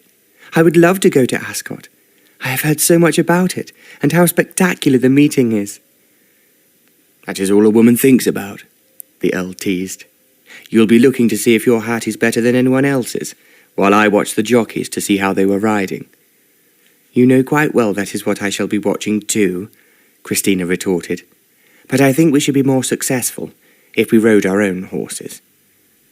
"A woman rider at Ascot," the Earl exclaimed, "would undoubtedly make everyone, including the Prince of Wales, die of shock." "It would be thrilling at any rate." They had both laughed at the idea. But Kristina had not been conscious of the Earl's thoughts that because she was so beautiful, perhaps it would be a mistake for him to take her to Royal Ascot. The Prince of Wales, as everyone knew, had a very roving eye. He had already caused a sensation in the social world by his love affair with Lily Langtry. It was a question that the Earl had not asked himself, and yet now he wondered what he would do if His Royal Highness showed an undue interest in his wife. Lily Langtry's husband might discreetly disappear, but the Earl, however, appreciated that it was not something he could ever do, nor would he tolerate the prince flattering Kristina. Aloud he said, "I think we would be wise to keep Ascot for next year, when we might be running our own horse." "That would be even more thrilling," Kristina exclaimed. "Oh, please, Michael, let us go ahead with the racecourse and begin to build our racing stable." "We will definitely go to Newmarket for the next meeting," the Earl promised. The Earl was beginning to make vague plans when he first realized just how rich he and Kristina now were. When they had everything shipshape at the Hall, he might either buy or rent a house in London, and they could become a part of the social world in which every woman wanted to shine and most men found enjoyable. It had never occurred to the Earl in the past that society might be attractive, as he knew only too well he could not afford it. Now the world had become a different place. Once their wedding was announced and everyone knew they were married, the invitations would roll in. He would have to decide whether they stayed bogged down in the country or, in his own words, cut a dash in Mayfair. Every day he was with Kristina, she seemed to grow lovelier and more glamorous, and the real reason was happiness. The Earl could imagine her turning the heads of every young man she met. Inevitably, just as he would be present on the racecourse, the Prince of Wales would appear at the most important balls. Perhaps, the Earl thought, he was exaggerating the danger, as surely Kristina was really too young to attract him. There was, however, no doubt that although she never bothered with her appearance, she was exceedingly beautiful. He could not think of any woman he had met in London who could eclipse her. "If I was sensible, I would stay here in the country with her," he told himself. Yet was he really content to be with a girl who had only just left school, day after day, evening after evening? But he realized that this just was what he really did want. It seemed strange that he was happier than he had been for a very long time. In fact, for 3 whole years. And he recognized that it was entirely due to Kristina. He loved her enthusiasm for everything that was happening, especially the way she laughed and her spontaneous joy over the simplest things which other women would have thought beneath their dignity. To Kristina, everything in life was exciting. From the swans on the lake to the herb garden, which had sadly been neglected, and of course, the horses. The Earl had to admit that while he enjoyed riding his magnificent new stallion, he enjoyed it twice as much when Kristina accompanied him. They would race against each other. If she could beat him, she was excited and triumphant, as if she had been awarded a medal. Thinking it all over carefully, he knew that he had enjoyed this past week more than anything he had enjoyed in his whole life. And it was because he had fallen in love. As he left Kristina's room and walked downstairs, he felt that he had taken a risk in telling her off, as they would have said at school. At the same time, he believed his words would help transform her from an unfledged schoolgirl into a woman. She had appeared very womanly when she was holding the baby in her arms. The softness of her voice and the adoration in her eyes had not been that of a mere girl. She had been a woman with deep feelings, who was looking at the result of love. "I will make her love me," the Earl vowed as he strolled back to his study, "if it is the last thing I ever do." He crossed the room to the window and looked out into the garden. The gardeners who had been working round the house had achieved miracles in a very short time. The lawns had been cut and the flower beds tidied. Flowers had been planted where there had only been weeds. Because it was spring, the fruit trees were in full blossom. "It is as pretty as a picture," the Earl said to himself. What he was really saying in his heart was that it was almost as beautiful as Kristina. Almost in spite of himself, he was praying that one day she would be his.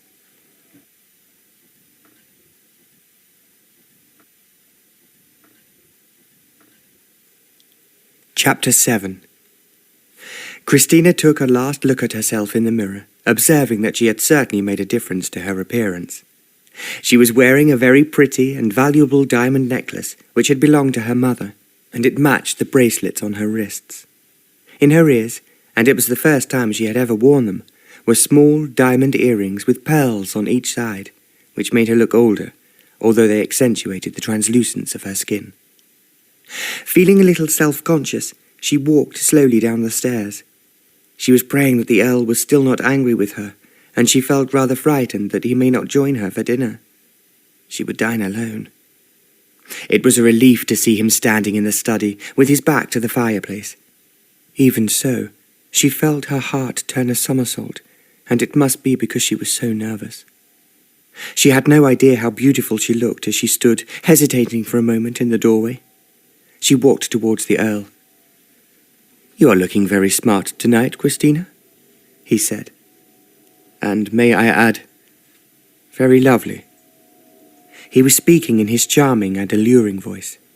Kristina was so relieved that she felt like running towards him, but instead she forced herself to move with dignity until she reached him. "Thank you for the compliment. It is one you have not paid me before."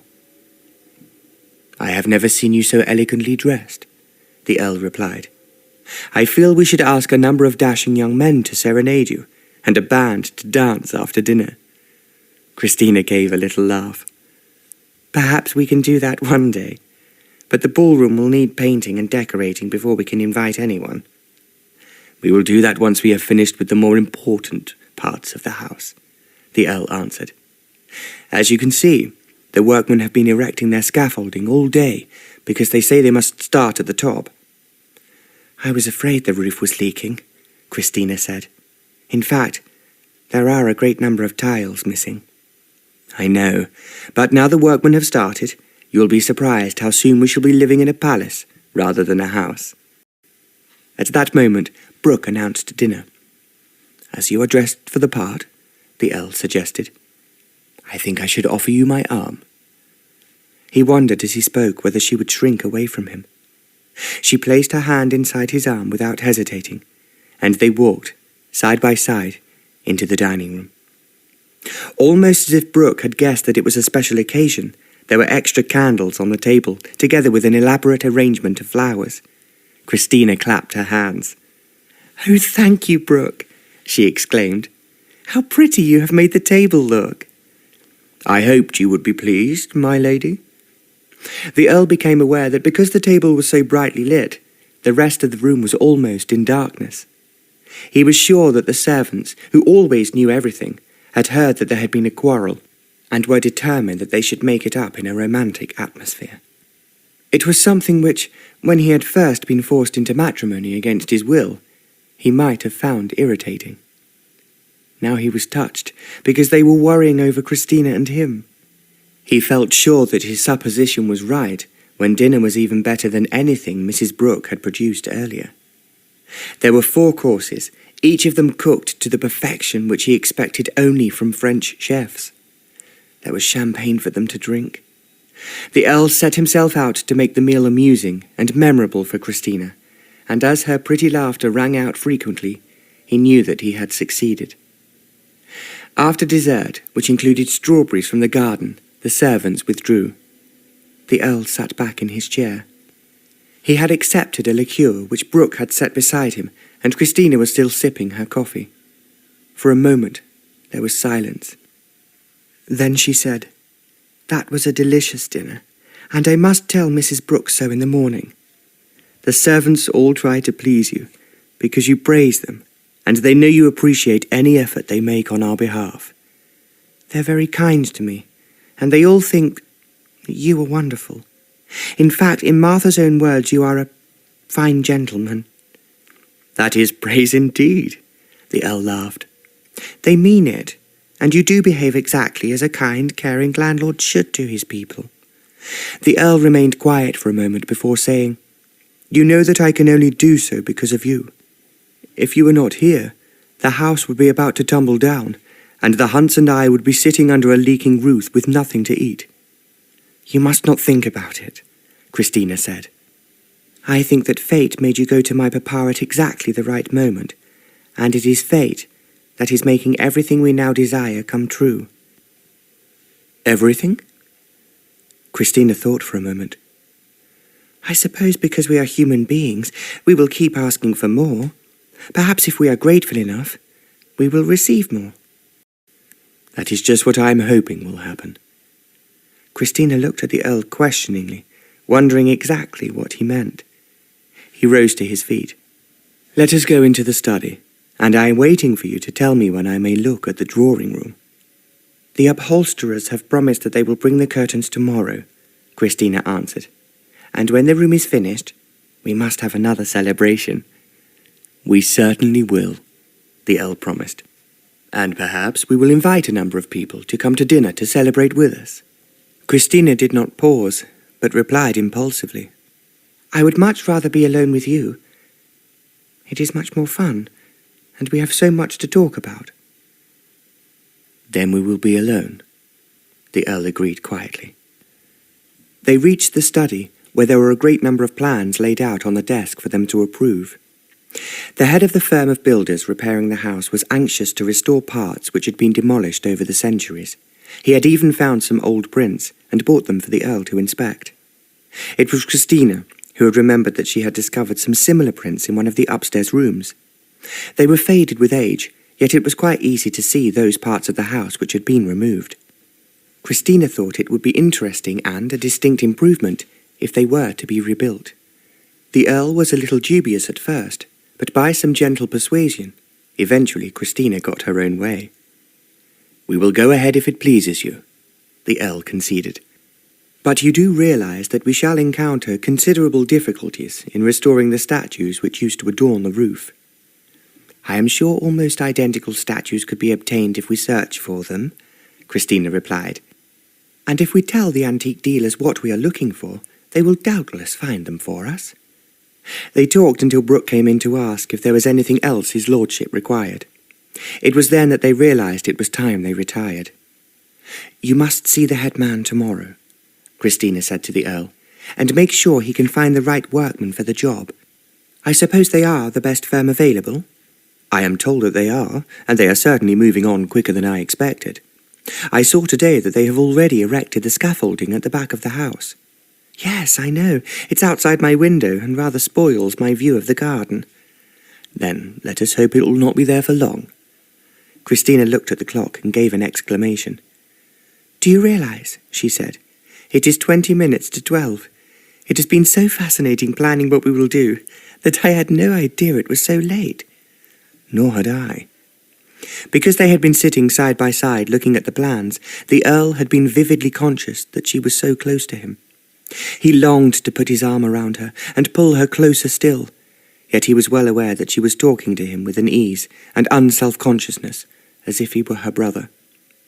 Or perhaps, he said to himself, with a little twist to his lips, her father.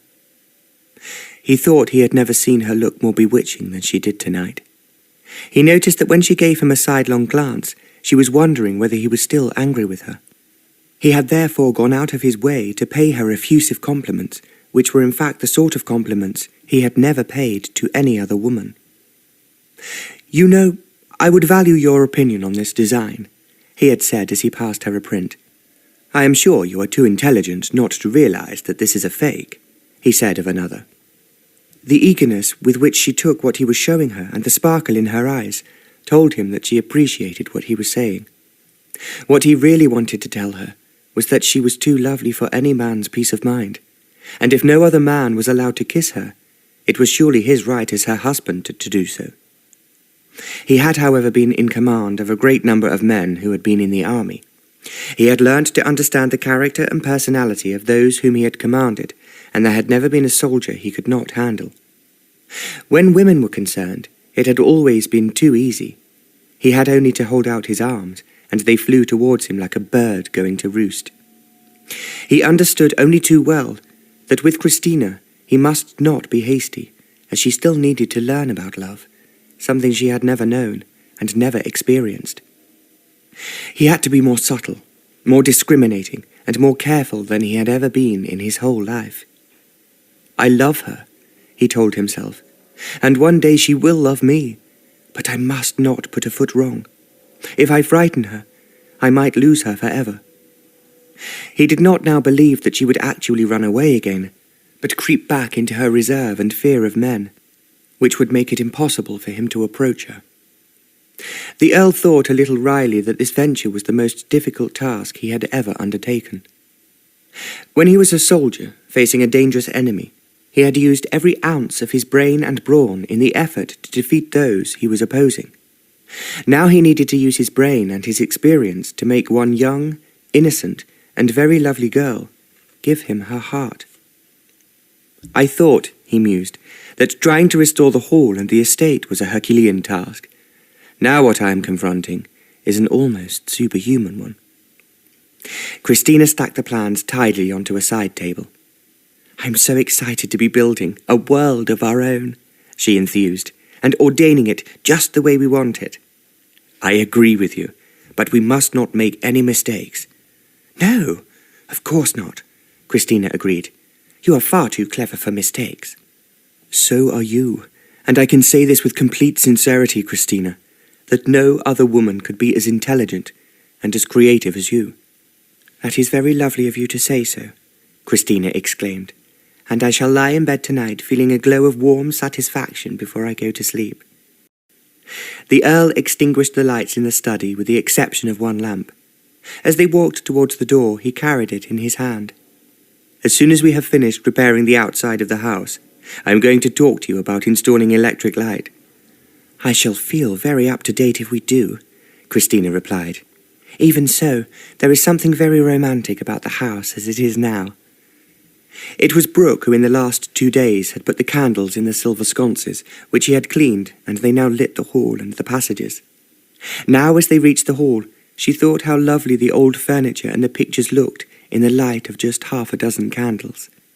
The Earl was still carrying the lamp in his hand. You do not need that now, Kristina remarked. I shall need it in my bedroom, because to be honest I like reading by lamplight rather than the candles which Brooke had left for me. Wait until we have installed electric light, Kristina urged. Then if you want to read all night, You can just switch it on." "I can think of better things to do." The Earl spoke without thinking. It was the sort of remark which, if he had made it with his old friends or to any other woman, it would have evoked a knowing laugh, and would doubtless be followed by a witty rejoinder. Kristina asked innocently, "What sort of things?" The Earl thought for a moment and then replied, "It is as night that I have my best ideas, as I am sure you do." "I suppose everybody does," Kristina responded seriously. "It is the one time when one is alone and not interrupted. I feel as if I am floating towards the sky, rather than worrying about the troubles and difficulties in my life." They had reached her bedroom door. As the Earl opened it for her, she said, "Thank you so much, Michael. It has been a lovely evening, and we will talk more tomorrow." "Of course we will." As she moved her hand towards the door, the Earl took it and raised it to his lips. He only just touched the softness of her skin. As he did so, he felt her quiver. He hoped it was not with fear, but he could not be certain. Quickly, he turned and walked away. "Sleep well," he said, as he heard Kristina's bedroom door shut behind her. Kristina turned round to walk across her bedroom, and as she did so she became aware that the curtains were blowing out from the windows. There had been a slight wind during the day, but now with the darkness it had increased, although it was still a very warm night. Kristina pulled back the curtains in case they should knock over anything on the nearby tables. The stars were bright overhead, and there was a moon moving up in the sky, and what she could see of the gardens, through the scaffolding, appeared silvery in the moonlight, and hauntingly lovely. "I am sure that this is one of the prettiest houses in the world," Kristina said to herself, "and how could anyone ask for more?" She undressed herself, having told Martha not to sit up for her, as she had admitted to starting a cough earlier in the day. Kristina had told her to go to bed early and take something for it. "That'll be honey, my lady," Martha had said. "There's nothing like honey for a sore throat, as my mother told me when I was just a child." "My mother said the same," Kristina replied. "You are not to worry, Martha. I can easily undo this gown, and I am sure tomorrow you will feel better." "I hope so, my lady, and thank you for thinking of me."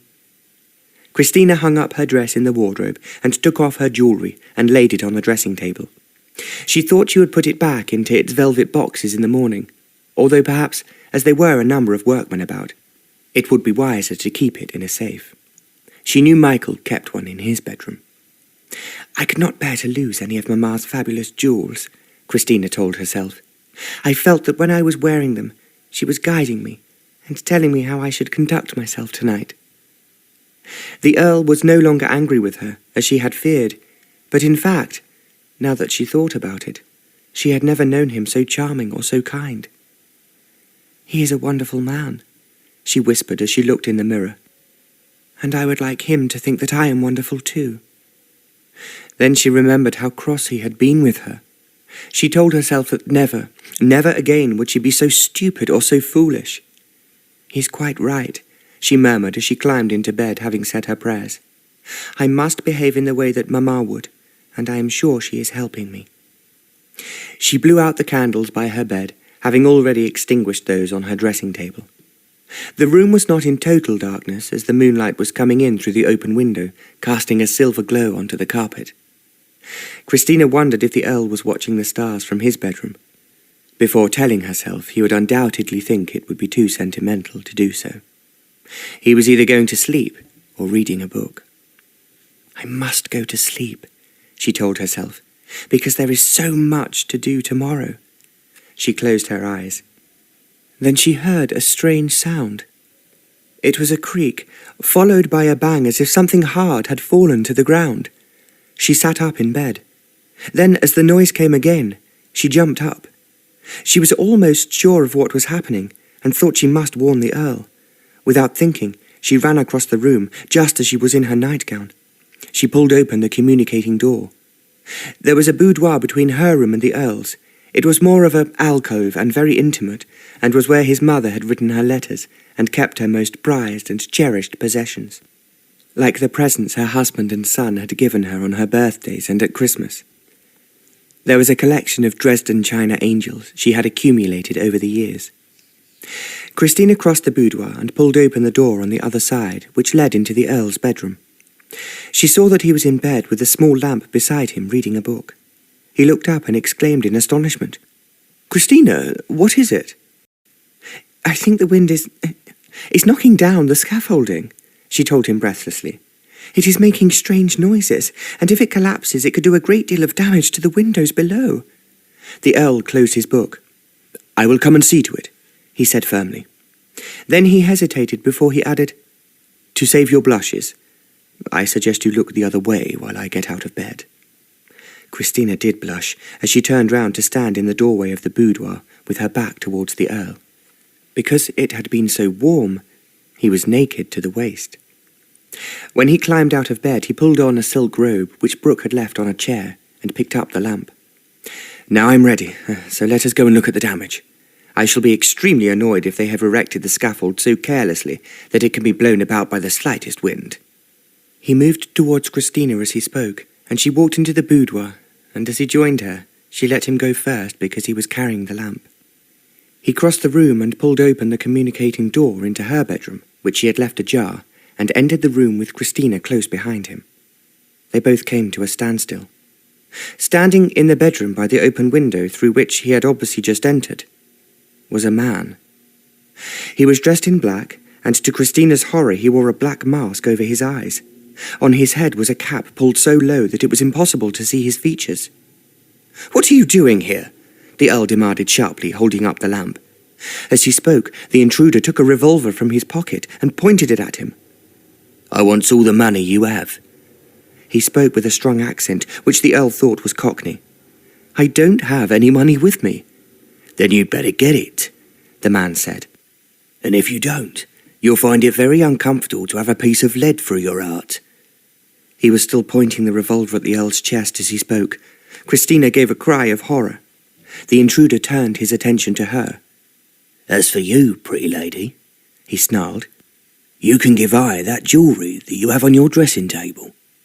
Kristina looked at the Earl. To reach the dressing table she had to pass him and the burglar, and for the first time she realised she was wearing only her nightgown. The Earl was wondering desperately what he could do.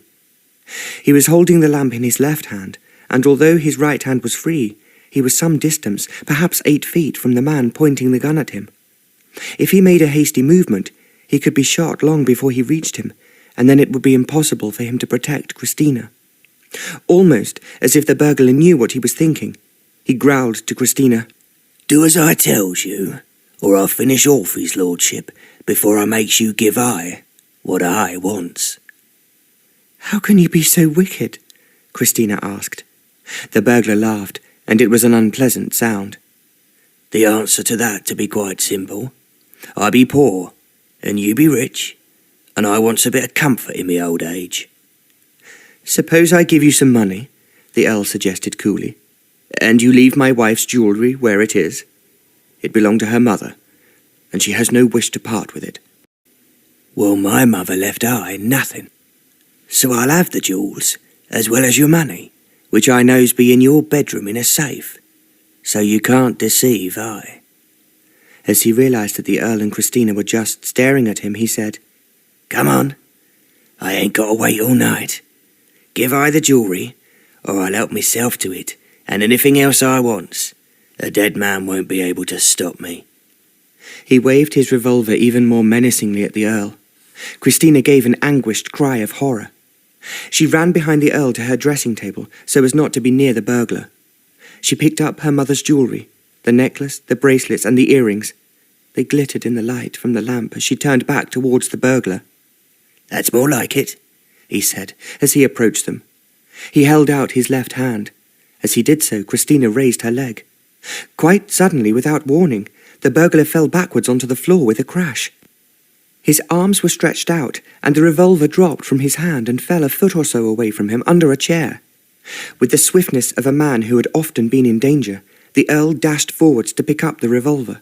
At the same time, he put the lamp which was encumbering him down on the nearest table. Even as he did so, the burglar scrambled to his feet, and like a frightened animal, he just seemed to dive through the window. He must have fallen onto the scaffolding, and the Earl could hear his footsteps running on the boards. He was about to run to the window when Kristina moved. She dropped the jewellery onto the floor and flung herself against him. "He might have killed you," she cried incoherently. Her arms encircled his neck, and she kissed his cheek.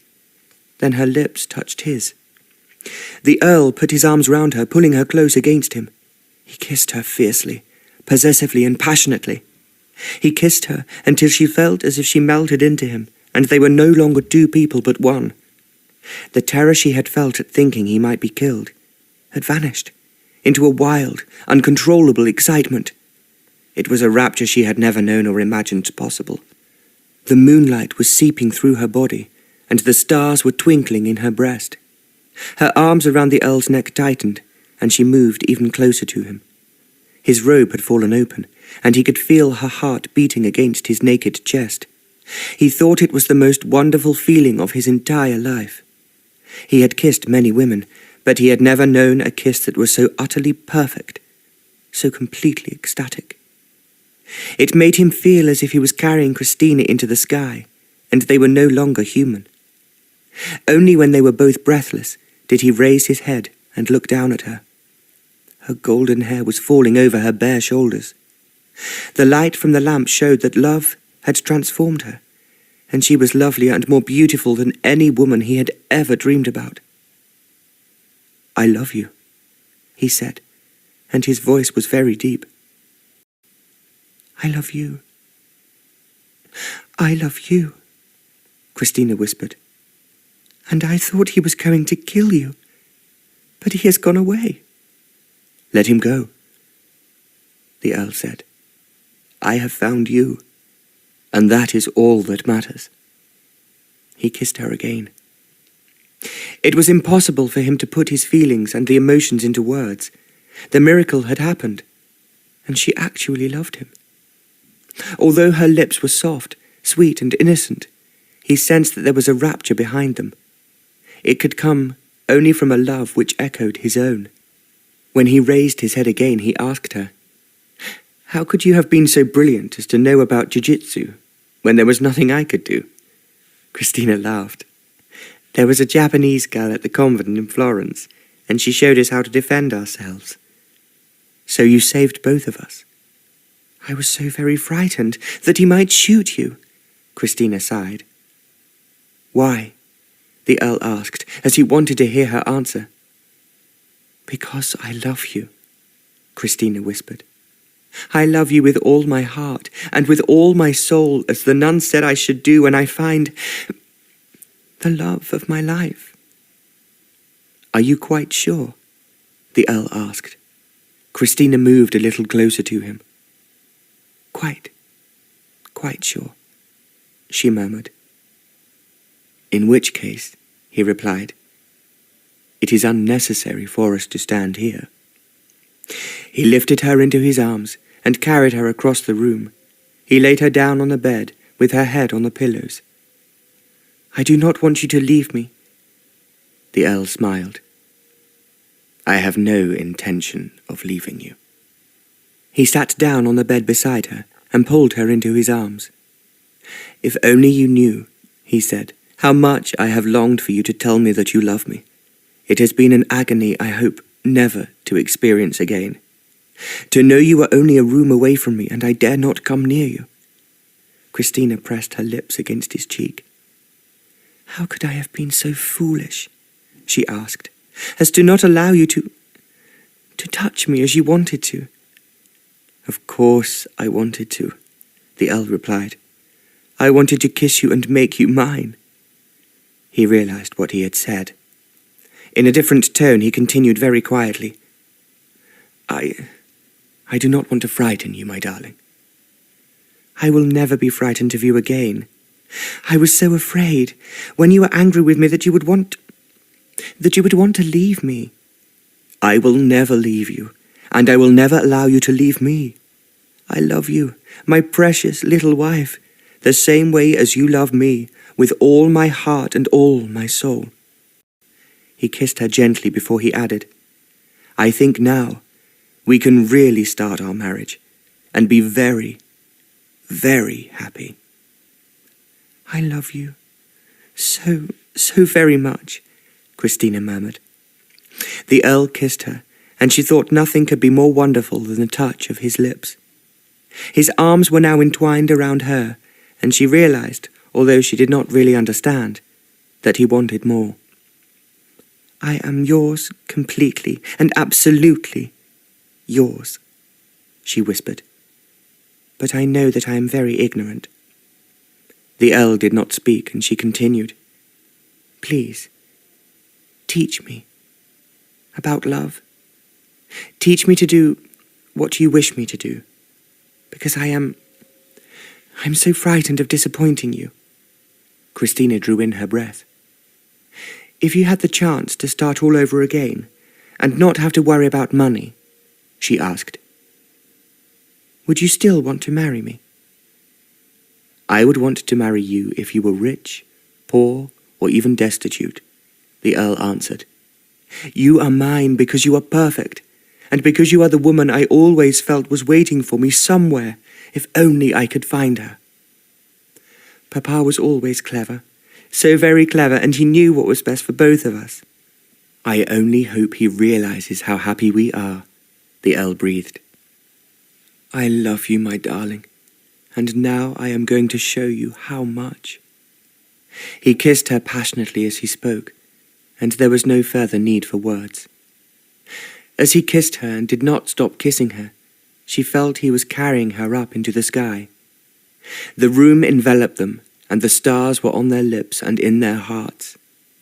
Kristina felt as if the heavens had opened, and the angels were singing. This was love. A love which comes from God, and which all mankind seek, but only a few are lucky enough to find. It is the love of the heart and the soul, and is in itself perfect. The love which never dies, but carries on into eternity.